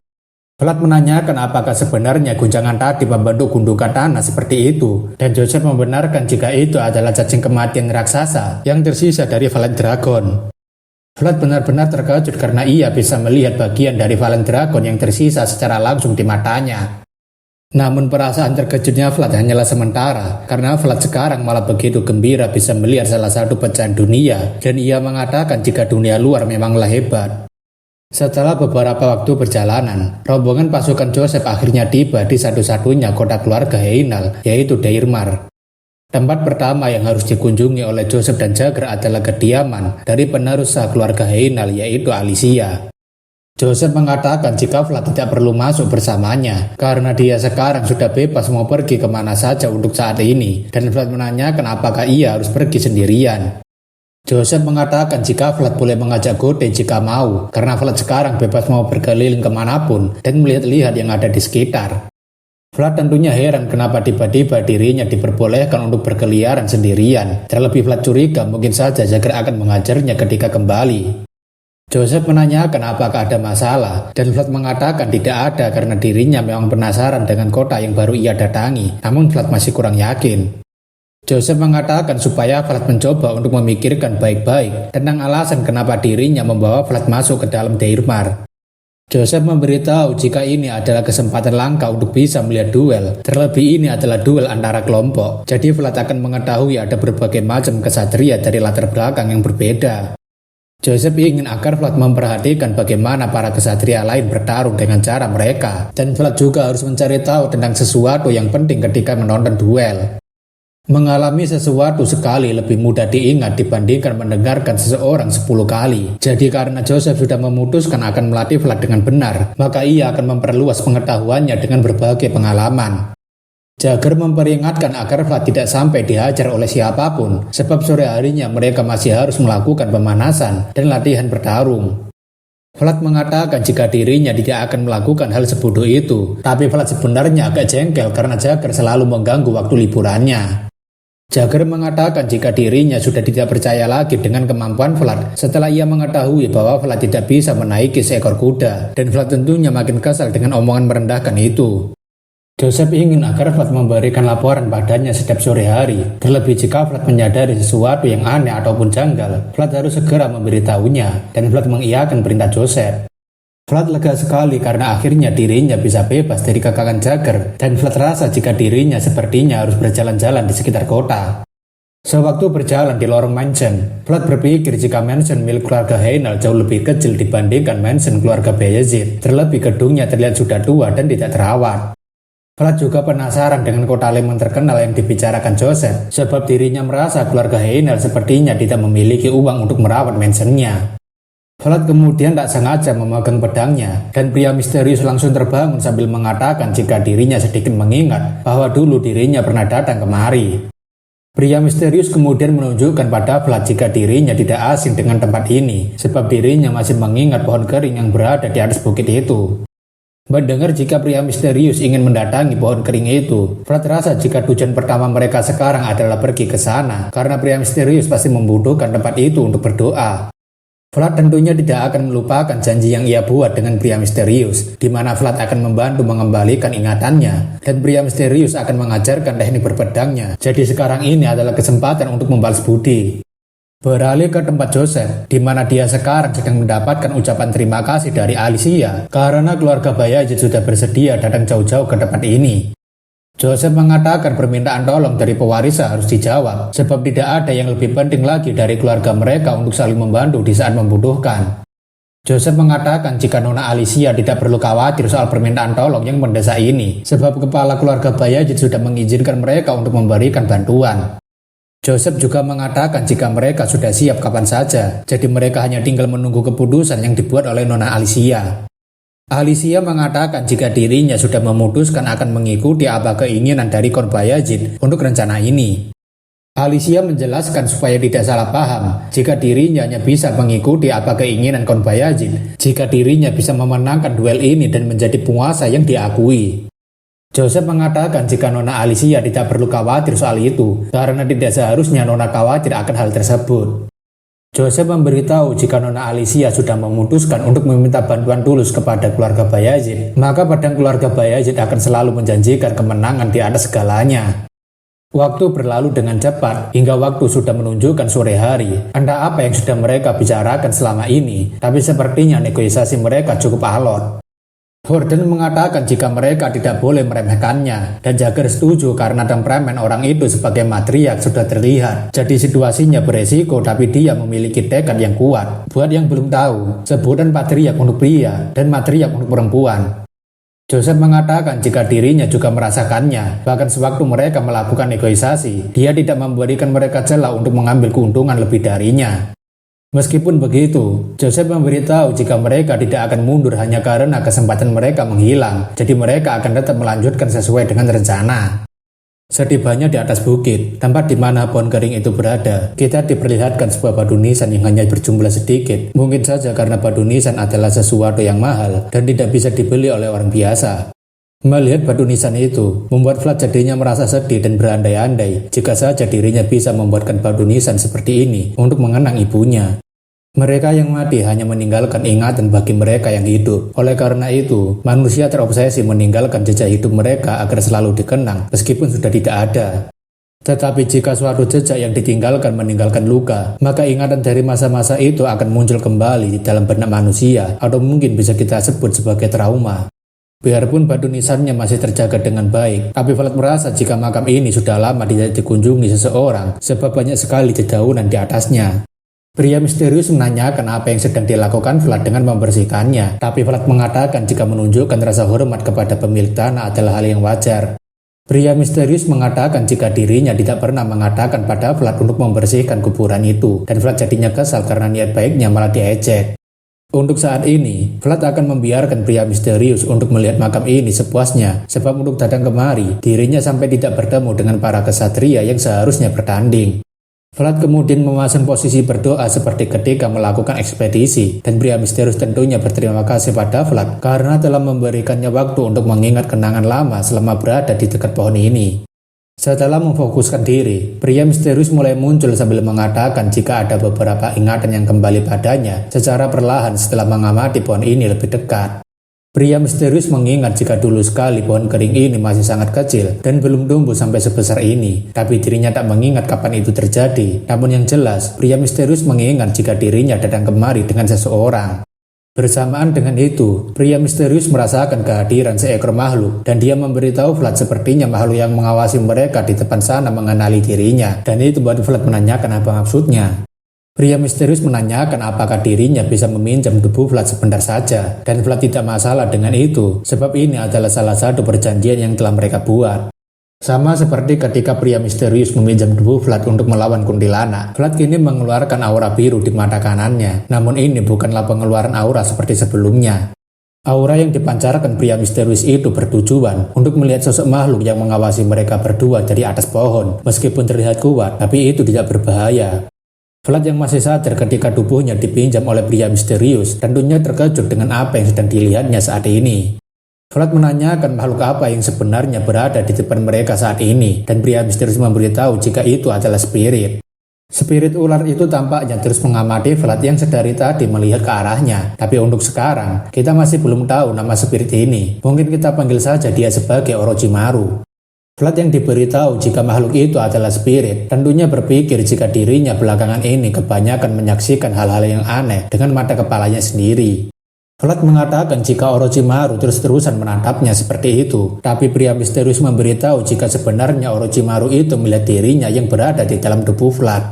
Tapi tak butuh lama, Orochimaru mulai turun dari pohon untuk mendekati Vlad, dan Vlad yang panik tentunya menanyakan apa yang seharusnya ia lakukan. Pria misterius memberitahu agar Vlad tidak terlalu panik, karena ular itu tidak akan menggigitnya, dan Vlad yang ragu menanyakan bagaimana pria misterius bisa tahu hal itu. Namun setelah dipikir-pikir lagi, Vlad tidak merasakan adanya bahaya apapun yang dipancarkan oleh ular besar yang menyeramkan ini. Meskipun ular putih ini cukup aneh, namun perasaan yang dia berikan bukanlah intimidasi, melainkan sebuah kehangatan, seolah-olah musim semi ada di bukit ini. Namun ketika sedang fokus untuk memperhatikan spirit ular itu, seorang wanita tiba-tiba menghampiri Vlad sambil menanyakan siapa dia. Karena fokusnya kacau dan pria misterius tidak lagi meminjam tubuh Vlad, bayangan Orochimaru yang tadinya terlihat sangat nyata di depannya, kini mulai menghilang secara perlahan. Vlad tentunya penasaran dengan siapa wanita yang datang ke pemakaman ini, tapi wanita itu masih menanyakan apa tujuan kesatria ini mendatangi makam di atas bukit. Wanita berambut biru itu memberitahu jika tidak ada seorang pun yang diperbolehkan untuk masuk atau mengunjungi pemakaman ini kecuali mereka berasal dari keluarga Heinal. Melihat wanita itu yang curiga, Vlad meminta maaf atas ketidaksopanannya karena dirinya hanya ingin mencari tempat yang sunyi untuk berdoa dan akhirnya ia menemukan tempat ini. Wanita itu tentunya makin curiga karena Vlad malah mencari tempat berdoa di alam bebas dan terbuka, bukan malah pergi ke gereja. Vlad mengatakan jika dirinya bukan orang yang mencurigakan, sebab dirinya adalah vassal dari seorang kesatria bernama Jagger yang berasal dari keluarga Bayezid. Melihat adanya ID yang diberikan secara resmi oleh gereja, wanita itu berpikir jika Vlad bukanlah orang aneh yang mencurigakan, tetapi wajahnya masih tetap menunjukkan rasa curiga. Vlad berterima kasih karena wanita itu sudah mau mempercayainya, jadi harusnya kesalahpahaman antara mereka berdua bisa cepat diselesaikan. Namun sepertinya, wanita itu tidak memberikan respon sama sekali pada Vlad, hingga membuat situasi mereka beberapa saat menjadi hening dan hanya ada suara angin lewat. Vlad rasa mungkin sebaiknya dirinya tidak berlama-lama berada di makam seorang bangsawan, terlebih jika dirinya mengatakan hal yang salah, mungkin saja Joseph akan kesulitan nantinya. Selain itu, Jagger pasti akan menghajarnya tanpa ampun jika masalah ini membuat Joseph kesulitan. Jadi Vlad rasa jika dirinya harus membuat wanita ini tidak menceritakan kejadian sekarang pada orang lain. Vlad menanyakan apakah dia sedang membutuhkan bantuan, dan wanita itu tentunya menanyakan apa yang sedang pria ini bicarakan. Vlad mengatakan bukankah dia adalah seorang pelayan di sini, karena dia sedang kemari untuk membersihkan makam bangsawan ini, dan wanita itu jadinya penasaran dengan maksudnya. Vlad memberitahu jika dirinya sebenarnya sudah membersihkan sedikit makam ini sebelum dia datang, sebab dirinya melihat jika ada tumpukan dedaunan yang menutupi makamnya. Wanita itu tentunya tidak percaya begitu saja jika Vlad akan membersihkan makam seseorang, terlebih orang tidak dikenal pastinya akan mengabaikan makam seseorang. Wanita itu menanyakan apa tujuan dia melakukannya, dan Vlad mengatakan jika dirinya hanya merasa sudah semestinya harus menunjukkan rasa hormat kepada pemilik tanah ini. Vlad mengatakan sepertinya pelayan sedang membutuhkan bantuannya untuk membersihkan makam ini, jadi Vlad ingin agar wanita itu membiarkannya meneruskan penghormatannya. Namun sebelum itu, Vlad ingin meminta tolong pada pelayan itu untuk tidak mengatakan apapun tentang kejadian ini pada orang lain jika dia tidak keberatan dengan permintaan ini. Vlad mengatakan akan terjadi masalah besar jika Tuan Jagger sampai mengetahui soal kunjungannya ke makam seorang bangsawan, jadi Jagger pasti akan langsung marah besar padanya. Wanita itu tersenyum dengan permintaan Vlad, tapi dia berpura-pura cuek sambil mengatakan jika ia akan membocorkan rahasianya jika Vlad tidak membersihkan makamnya dengan benar. Vlad tentunya jadi kesal karena wanita ini sedang mempermainkan dirinya, dan Vlad rasa wanita cantik memang sulit untuk dibujuk. Vlad pada akhirnya tidak punya pilihan lain selain menuruti pelayan yang mempermainkan kebaikan dirinya, terlebih dirinya pasti akan tamat jika Jagger sampai mendengar rahasianya ini. Wanita itu tentunya tersenyum senang karena rupanya pria di depannya ini adalah pria polos yang tidak tahu cara bernegosiasi dengan seseorang hingga dirinya bisa dimanfaatkan. Waktu senja yang begitu cerah dengan hembusan angin yang sejuk, entah bagaimana ceritanya hembusan angin bisa membawa dedaunan, tapi kita nikmati dulu masa-masa damainya. Keesokan harinya, Vlad mengunjungi tempat pertandingan para kesatria di kota Dairmar karena Vlad kemarin tidak sempat untuk mendatanginya. Melihat pertarungan sengit antara benturan pedang dengan pertahanan perisai seorang kesatria membuat Vlad terkagum dengan pertarungan mereka. Vlad sekarang jadinya paham bagaimana sengitnya pertarungan antara seorang kesatria dengan kesatria lainnya, terlebih dua kesatria itu memiliki gaya bertarung yang berbeda. Pria misterius mengatakan jika kesatria berbaju merah terlihat sangat kuat, dan Vlad menanyakan apa maksudnya adalah Tuan Colin yang bertarung hanya dengan menggunakan pedang. Pria misterius membenarkan, dan dia juga memberitahu semisal Vlad bertarung dengannya, maka pria misterius yakin jika Colin bisa menghancurkan tulang-tulang Vlad dengan mudah. Vlad juga merasa jika Colin memang kesatria yang kuat, bahkan Vlad tidak heran lagi jika dia mendapatkan julukan sebagai Dirty Boar of Midland. Meski begitu, Vlad berpendapat jika Tuan Pablo lebih kuat dari Colin, dan pria misterius paham karena Pablo memiliki teknik perisai yang menakjubkan, bahkan dia cukup ahli untuk menangkis serangan lawan. Vlad tak menyangka pertarungan sengit mereka berdua hanya untuk pemanasan sebelum pertandingan besok, dan Vlad menanyakan apakah dirinya harus menjadi sehebat mereka untuk menjadi seorang kesatria. Pria misterius mengatakan tidak juga, sebab Vordan juga bisa menjadi seorang kesatria, dan Vlad jadinya paham tidak semua kesatria itu memiliki tingkatan yang sama. Setelah melihat pertarungan kedua kesatria itu, Vlad jadinya sadar jika selama dirinya masih berada di kawasan kumuh, ia tidak pernah melihat pertarungan sengit selevel kesatria tadi. Vlad akhirnya menyadari jika perjalanannya masih sangat jauh, terlebih dunia yang ia jelajahi adalah tempat yang lebih luas dibandingkan kawasan kumuh. Keesokan harinya, kita memasuki hari di mana pertarungan perebutan hak kekuasaan antara fraksi Alicia Heinal dengan pamannya yaitu Endre Heinal. Seperti yang kita ketahui pada chapter sebelumnya, Alicia meminta bantuan pada keluarga Bayezid untuk mengirimkan seorang kesatria, dan orang yang dikirimkan adalah Jagger. Vlad yang melihat situasi tegang saat ini tentunya berpikir jika pria berambut biru itu adalah seseorang yang mencoba untuk merebut hak keponakannya sebagai penerus yaitu Endre. Vlad rasa urusan para bangsawan dipenuhi dengan keserakahan akan kekuasaan sampai-sampai mereka melakukan segala cara untuk mendapatkannya. Jagger ingin agar Vlad memperhatikan baik-baik pertarungan antara para kesatria nanti, sebab ini adalah kesempatan langka untuk melihat kemampuan bertarung kesatria, dan Vlad mengiyakan. Selain itu, Jagger mengatakan jika dirinya tidak tahu apa yang terjadi kemarin, tetapi Jagger ingin agar Vlad tidak perlu khawatir. Vlad tentunya terkejut kenapa Jagger bisa tahu apa yang terjadi kemarin, atau mungkin pelayan kemarin membocorkan rahasianya. Jagger mengatakan Vlad tidak perlu khawatir seperti itu, karena ia sudah tahu bahwa Vlad kemarin melihat pertandingan beberapa kesatria hanya untuk pemanasan sebelum duel. Vlad paham dengan apa yang dimaksud Jagger, karena sebenarnya dirinya sendiri masih terkejut dengan seberapa sengit pertarungan antara kedua kesatria, yang bahkan itu hanya bisa dihitung sebagai landi tanding. Setelah melihat pertandingan Pablo dan Colin secara diam-diam, Vlad akhirnya paham seberapa kuat monster-monster seperti mereka. Jagger mengatakan jika seorang anak kecil seperti Vlad harus memulai dari melangkah perlahan, dan tidak mungkin bagi Vlad untuk langsung berlari karena dia tidak akan siap. Jagger ingin agar Vlad bersabar dan melewati langkah demi langkah. Terlebih semakin tinggi tujuan Vlad, maka semakin panjang juga perjalanan Vlad untuk mencapainya. Jika Vlad ingin mengalahkan orang yang menghancurkan dunianya, maka itu tidak akan mudah, karena Tuan Joseph sendiri tidak bisa menjangkau orang itu sebagai seorang anak Count. Vlad tidak bisa berkata apa-apa lagi karena apa yang dikatakan Jagger memang benar adanya, dan Vlad mengatakan ia akan berusaha sebaik mungkin. Namun tak lama, para kesatria yang menjaga ruangan penguasa Heinal yang saat ini dijadikan sebagai lokasi duel berteriak jika semuanya memberi hormat pada penguasa wilayah.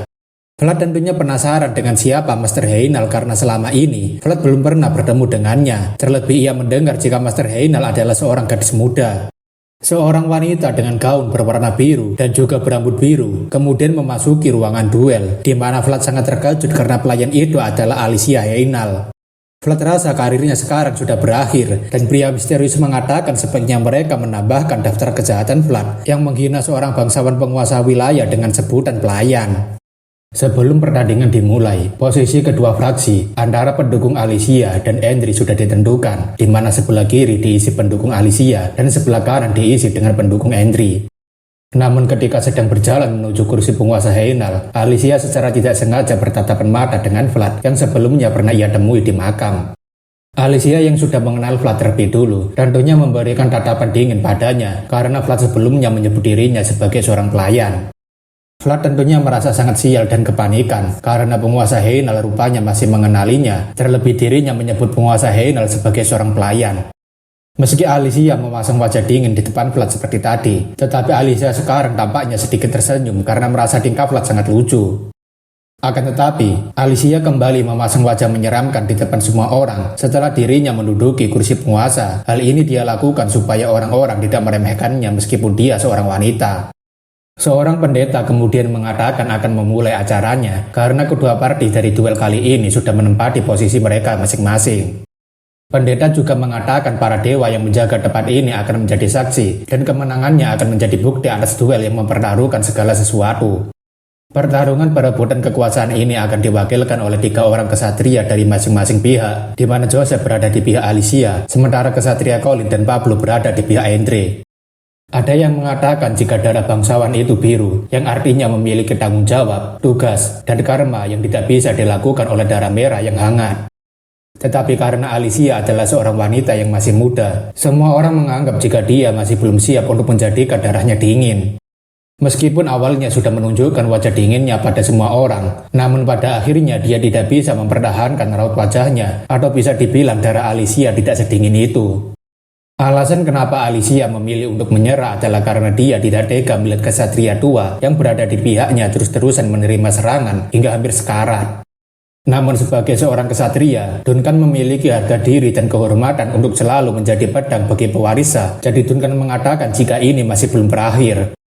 Pendeta mengatakan pada Duncan jika masternya sudah melemparkan kain berwarna putih sebagai pernyataan menyerah, jadi Duncan tidak diperbolehkan untuk melanjutkan pertarungannya. Kesatria itu mengatakan jika pertarungan yang dilakukan kapten sudah sangat bagus, namun menurutnya sudah seharusnya kapten pensiun saja dari posisinya mengingat usianya yang sudah tua. Duncan yang sudah kelelahan tentunya menanyakan apakah Carr masih menganggap dirinya sebagai seorang kapten setelah semua pengkhianatan yang dia lakukan padanya.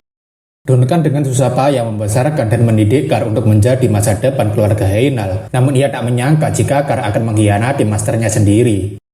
Duncan benar-benar malu sekaligus menyesal telah membesarkan seseorang yang tidak tahu cara berterima kasih. Dengan berakhirnya pertarungan pertama antara Duncan melawan Carr, pendeta sebagai penyelenggara sekaligus saksi memutuskan bahwa pihak Endre memenangkan pertarungan pertama. Pria berbaju merah sangat senang karena kemenangan pertama ini adalah awal yang bagus bagi Tuan Endre, dan Endre dengan percaya diri mengatakan tentu saja. Pendeta kemudian mengumumkan pertandingan selanjutnya, di mana pihak Alicia akan diwakilkan oleh Jagger dan pihak Endre akan diwakilkan oleh Colin. Pendeta mengingatkan jika perwakilan dilarang menggunakan aura dan pertandingan akan dianggap selesai jika master atau perwakilannya menyerah ataupun ada luka serius yang mengganggu kemampuan berduel. Namun sebelum pertandingannya dimulai, Jagger melihat kembali ke arah Vlad seolah-olah dia ingin memberikan pesan padanya. Jagger kemudian menunjuk ke arah matanya, sebab Jagger ingin agar Vlad mengetahui jika dia tidak akan bisa berlari tanpa mencoba untuk berjalan terlebih dulu. Vlad tentunya belum paham apa maksud Jagger soal berjalan terlebih dulu sebelum berlari, namun Vlad sedikit mengerti apa yang ingin ditunjukkan Jagger padanya. Pada tahap ini, Jagger sebenarnya bertujuan agar Vlad mempelajari kelas berpedang lebih lanjut, sebab Vlad akan bisa mengetahui seberapa jauh perbedaan antara kesatria pemula dengan kesatria yang sudah berpengalaman. Jagger merasa memberikan bahan pembelajaran pada Vlad dengan mengalahkan babi hutan di wilayah tengah ini adalah keputusan yang tepat, terlebih lagi babi besar ini memiliki ukuran tubuh yang lebih besar dari dirinya. Langkah pertama yang Jagger tunjukkan adalah menghindari serangan Colin yang kuat dan juga cepat, tetapi dengan gerakan yang minimalis. Seperti yang diharapkan dari kesatria kuat keluarga Bayezid, Jagger dengan mudahnya bisa menghindari tebasan kuat Colin hanya dengan sedikit menggerakkan badannya saja. Bahkan saat ini, Jagger tidak menunjukkan ekspresi tegang sedikit pun di hadapan lawannya, dan itu membuat Colin jadinya kesal dengan tatapan merendahkan Jagger. Colin yang tidak terima tentunya mencoba menyerang Jagger lagi, terlebih dirinya masih yakin jika ia bisa membuat satu langkah yang berbeda, maka kemenangan dirinya pasti akan terjamin. Colin kemudian berulang kali menebaskan pedangnya ke arah Jagger, namun tebasan Colin masih dengan mudah dihindari oleh Jagger. Colin makin lama makin kesal karena Jagger terus-terusan menghindari tebasannya, bahkan Colin sudah menambahkan kecepatannya dan kekuatan serangannya. Tebasan demi tebasan terus Colin lakukan tanpa henti, namun hal yang sama juga dilakukan oleh Jagger, di mana dia terus-terusan menghindari serangan Colin hanya dengan gerakan yang minimalis. Endre beserta dengan semua fraksinya sangat terkagum dengan kemampuan Colin yang seperti dirumorkan, bahkan mereka yakin jika Colin sudah menguasai pergerakan lawan sampai memojokkannya. Namun berbeda dengan anggapan para kesatria pemula yang tidak tahu apapun itu, Pablo malah berpikir sebaliknya jika Jagger tidak sedang terpojok, malahan dia sedang bermain-main. Dalam hati, Pablo mengatakan apanya yang menguasai pergerakan lawan, bahkan mereka tidak sadar jika momentum pertarungan Jagger dan Colin menjadi sangat aneh. Pablo yakin jika Colin juga sudah merasakan keanehan pertarungannya ini, dan benar saja, Colin sekarang ini sangat kesal karena pedangnya tidak pernah bisa mencapai tubuh Jagger. Dengan tatapan yang merendahkan, Jagger mengatakan, hebat sekali, atau bisa diartikan, kemampuan Colin cukup hebat, namun tidak sebanding dengannya. Colin tentunya sangat marah karena dirinya benar-benar sedang diremehkan, hanya karena pedangnya tidak bisa menjangkau tubuh Jagger. Tanpa pikir panjang lagi, Colin langsung mendekat ke arah Jagger sembari mengangkat pedangnya. Namun bersamaan dengan itu juga, Jagger tampaknya sudah mempersiapkan pedangnya. Pada momen yang singkat itu, Jagger terlihat seperti sedang mengincar pedang yang dibawa oleh Colin untuk menyerangnya. Pria misterius memberitahu Vlad agar dia memperhatikan gerakan Jagger dengan seksama, sebab Vlad akan mendapatkan pelajaran yang sangat berharga dan juga sebagai kartu menyerang balik. Dengan mengatur kekuatan sekaligus kecepatan serangannya, Jagger melakukan counter attack pada serangan Colin, hingga membuat pedang Colin beserta dengan tubuhnya harus ikut terpental akibat counter attack Jagger. Colin benar-benar terkejut karena serangannya yang sangat kuat bisa dipentalkan dengan sangat mudah oleh Jagger. Colin yang tidak terima serangannya seperti sedang diremehkan, tentunya mencoba untuk menyerang Jagger sekali lagi, karena ia yakin jika serangan barusan itu hanyalah sebuah keberuntungan.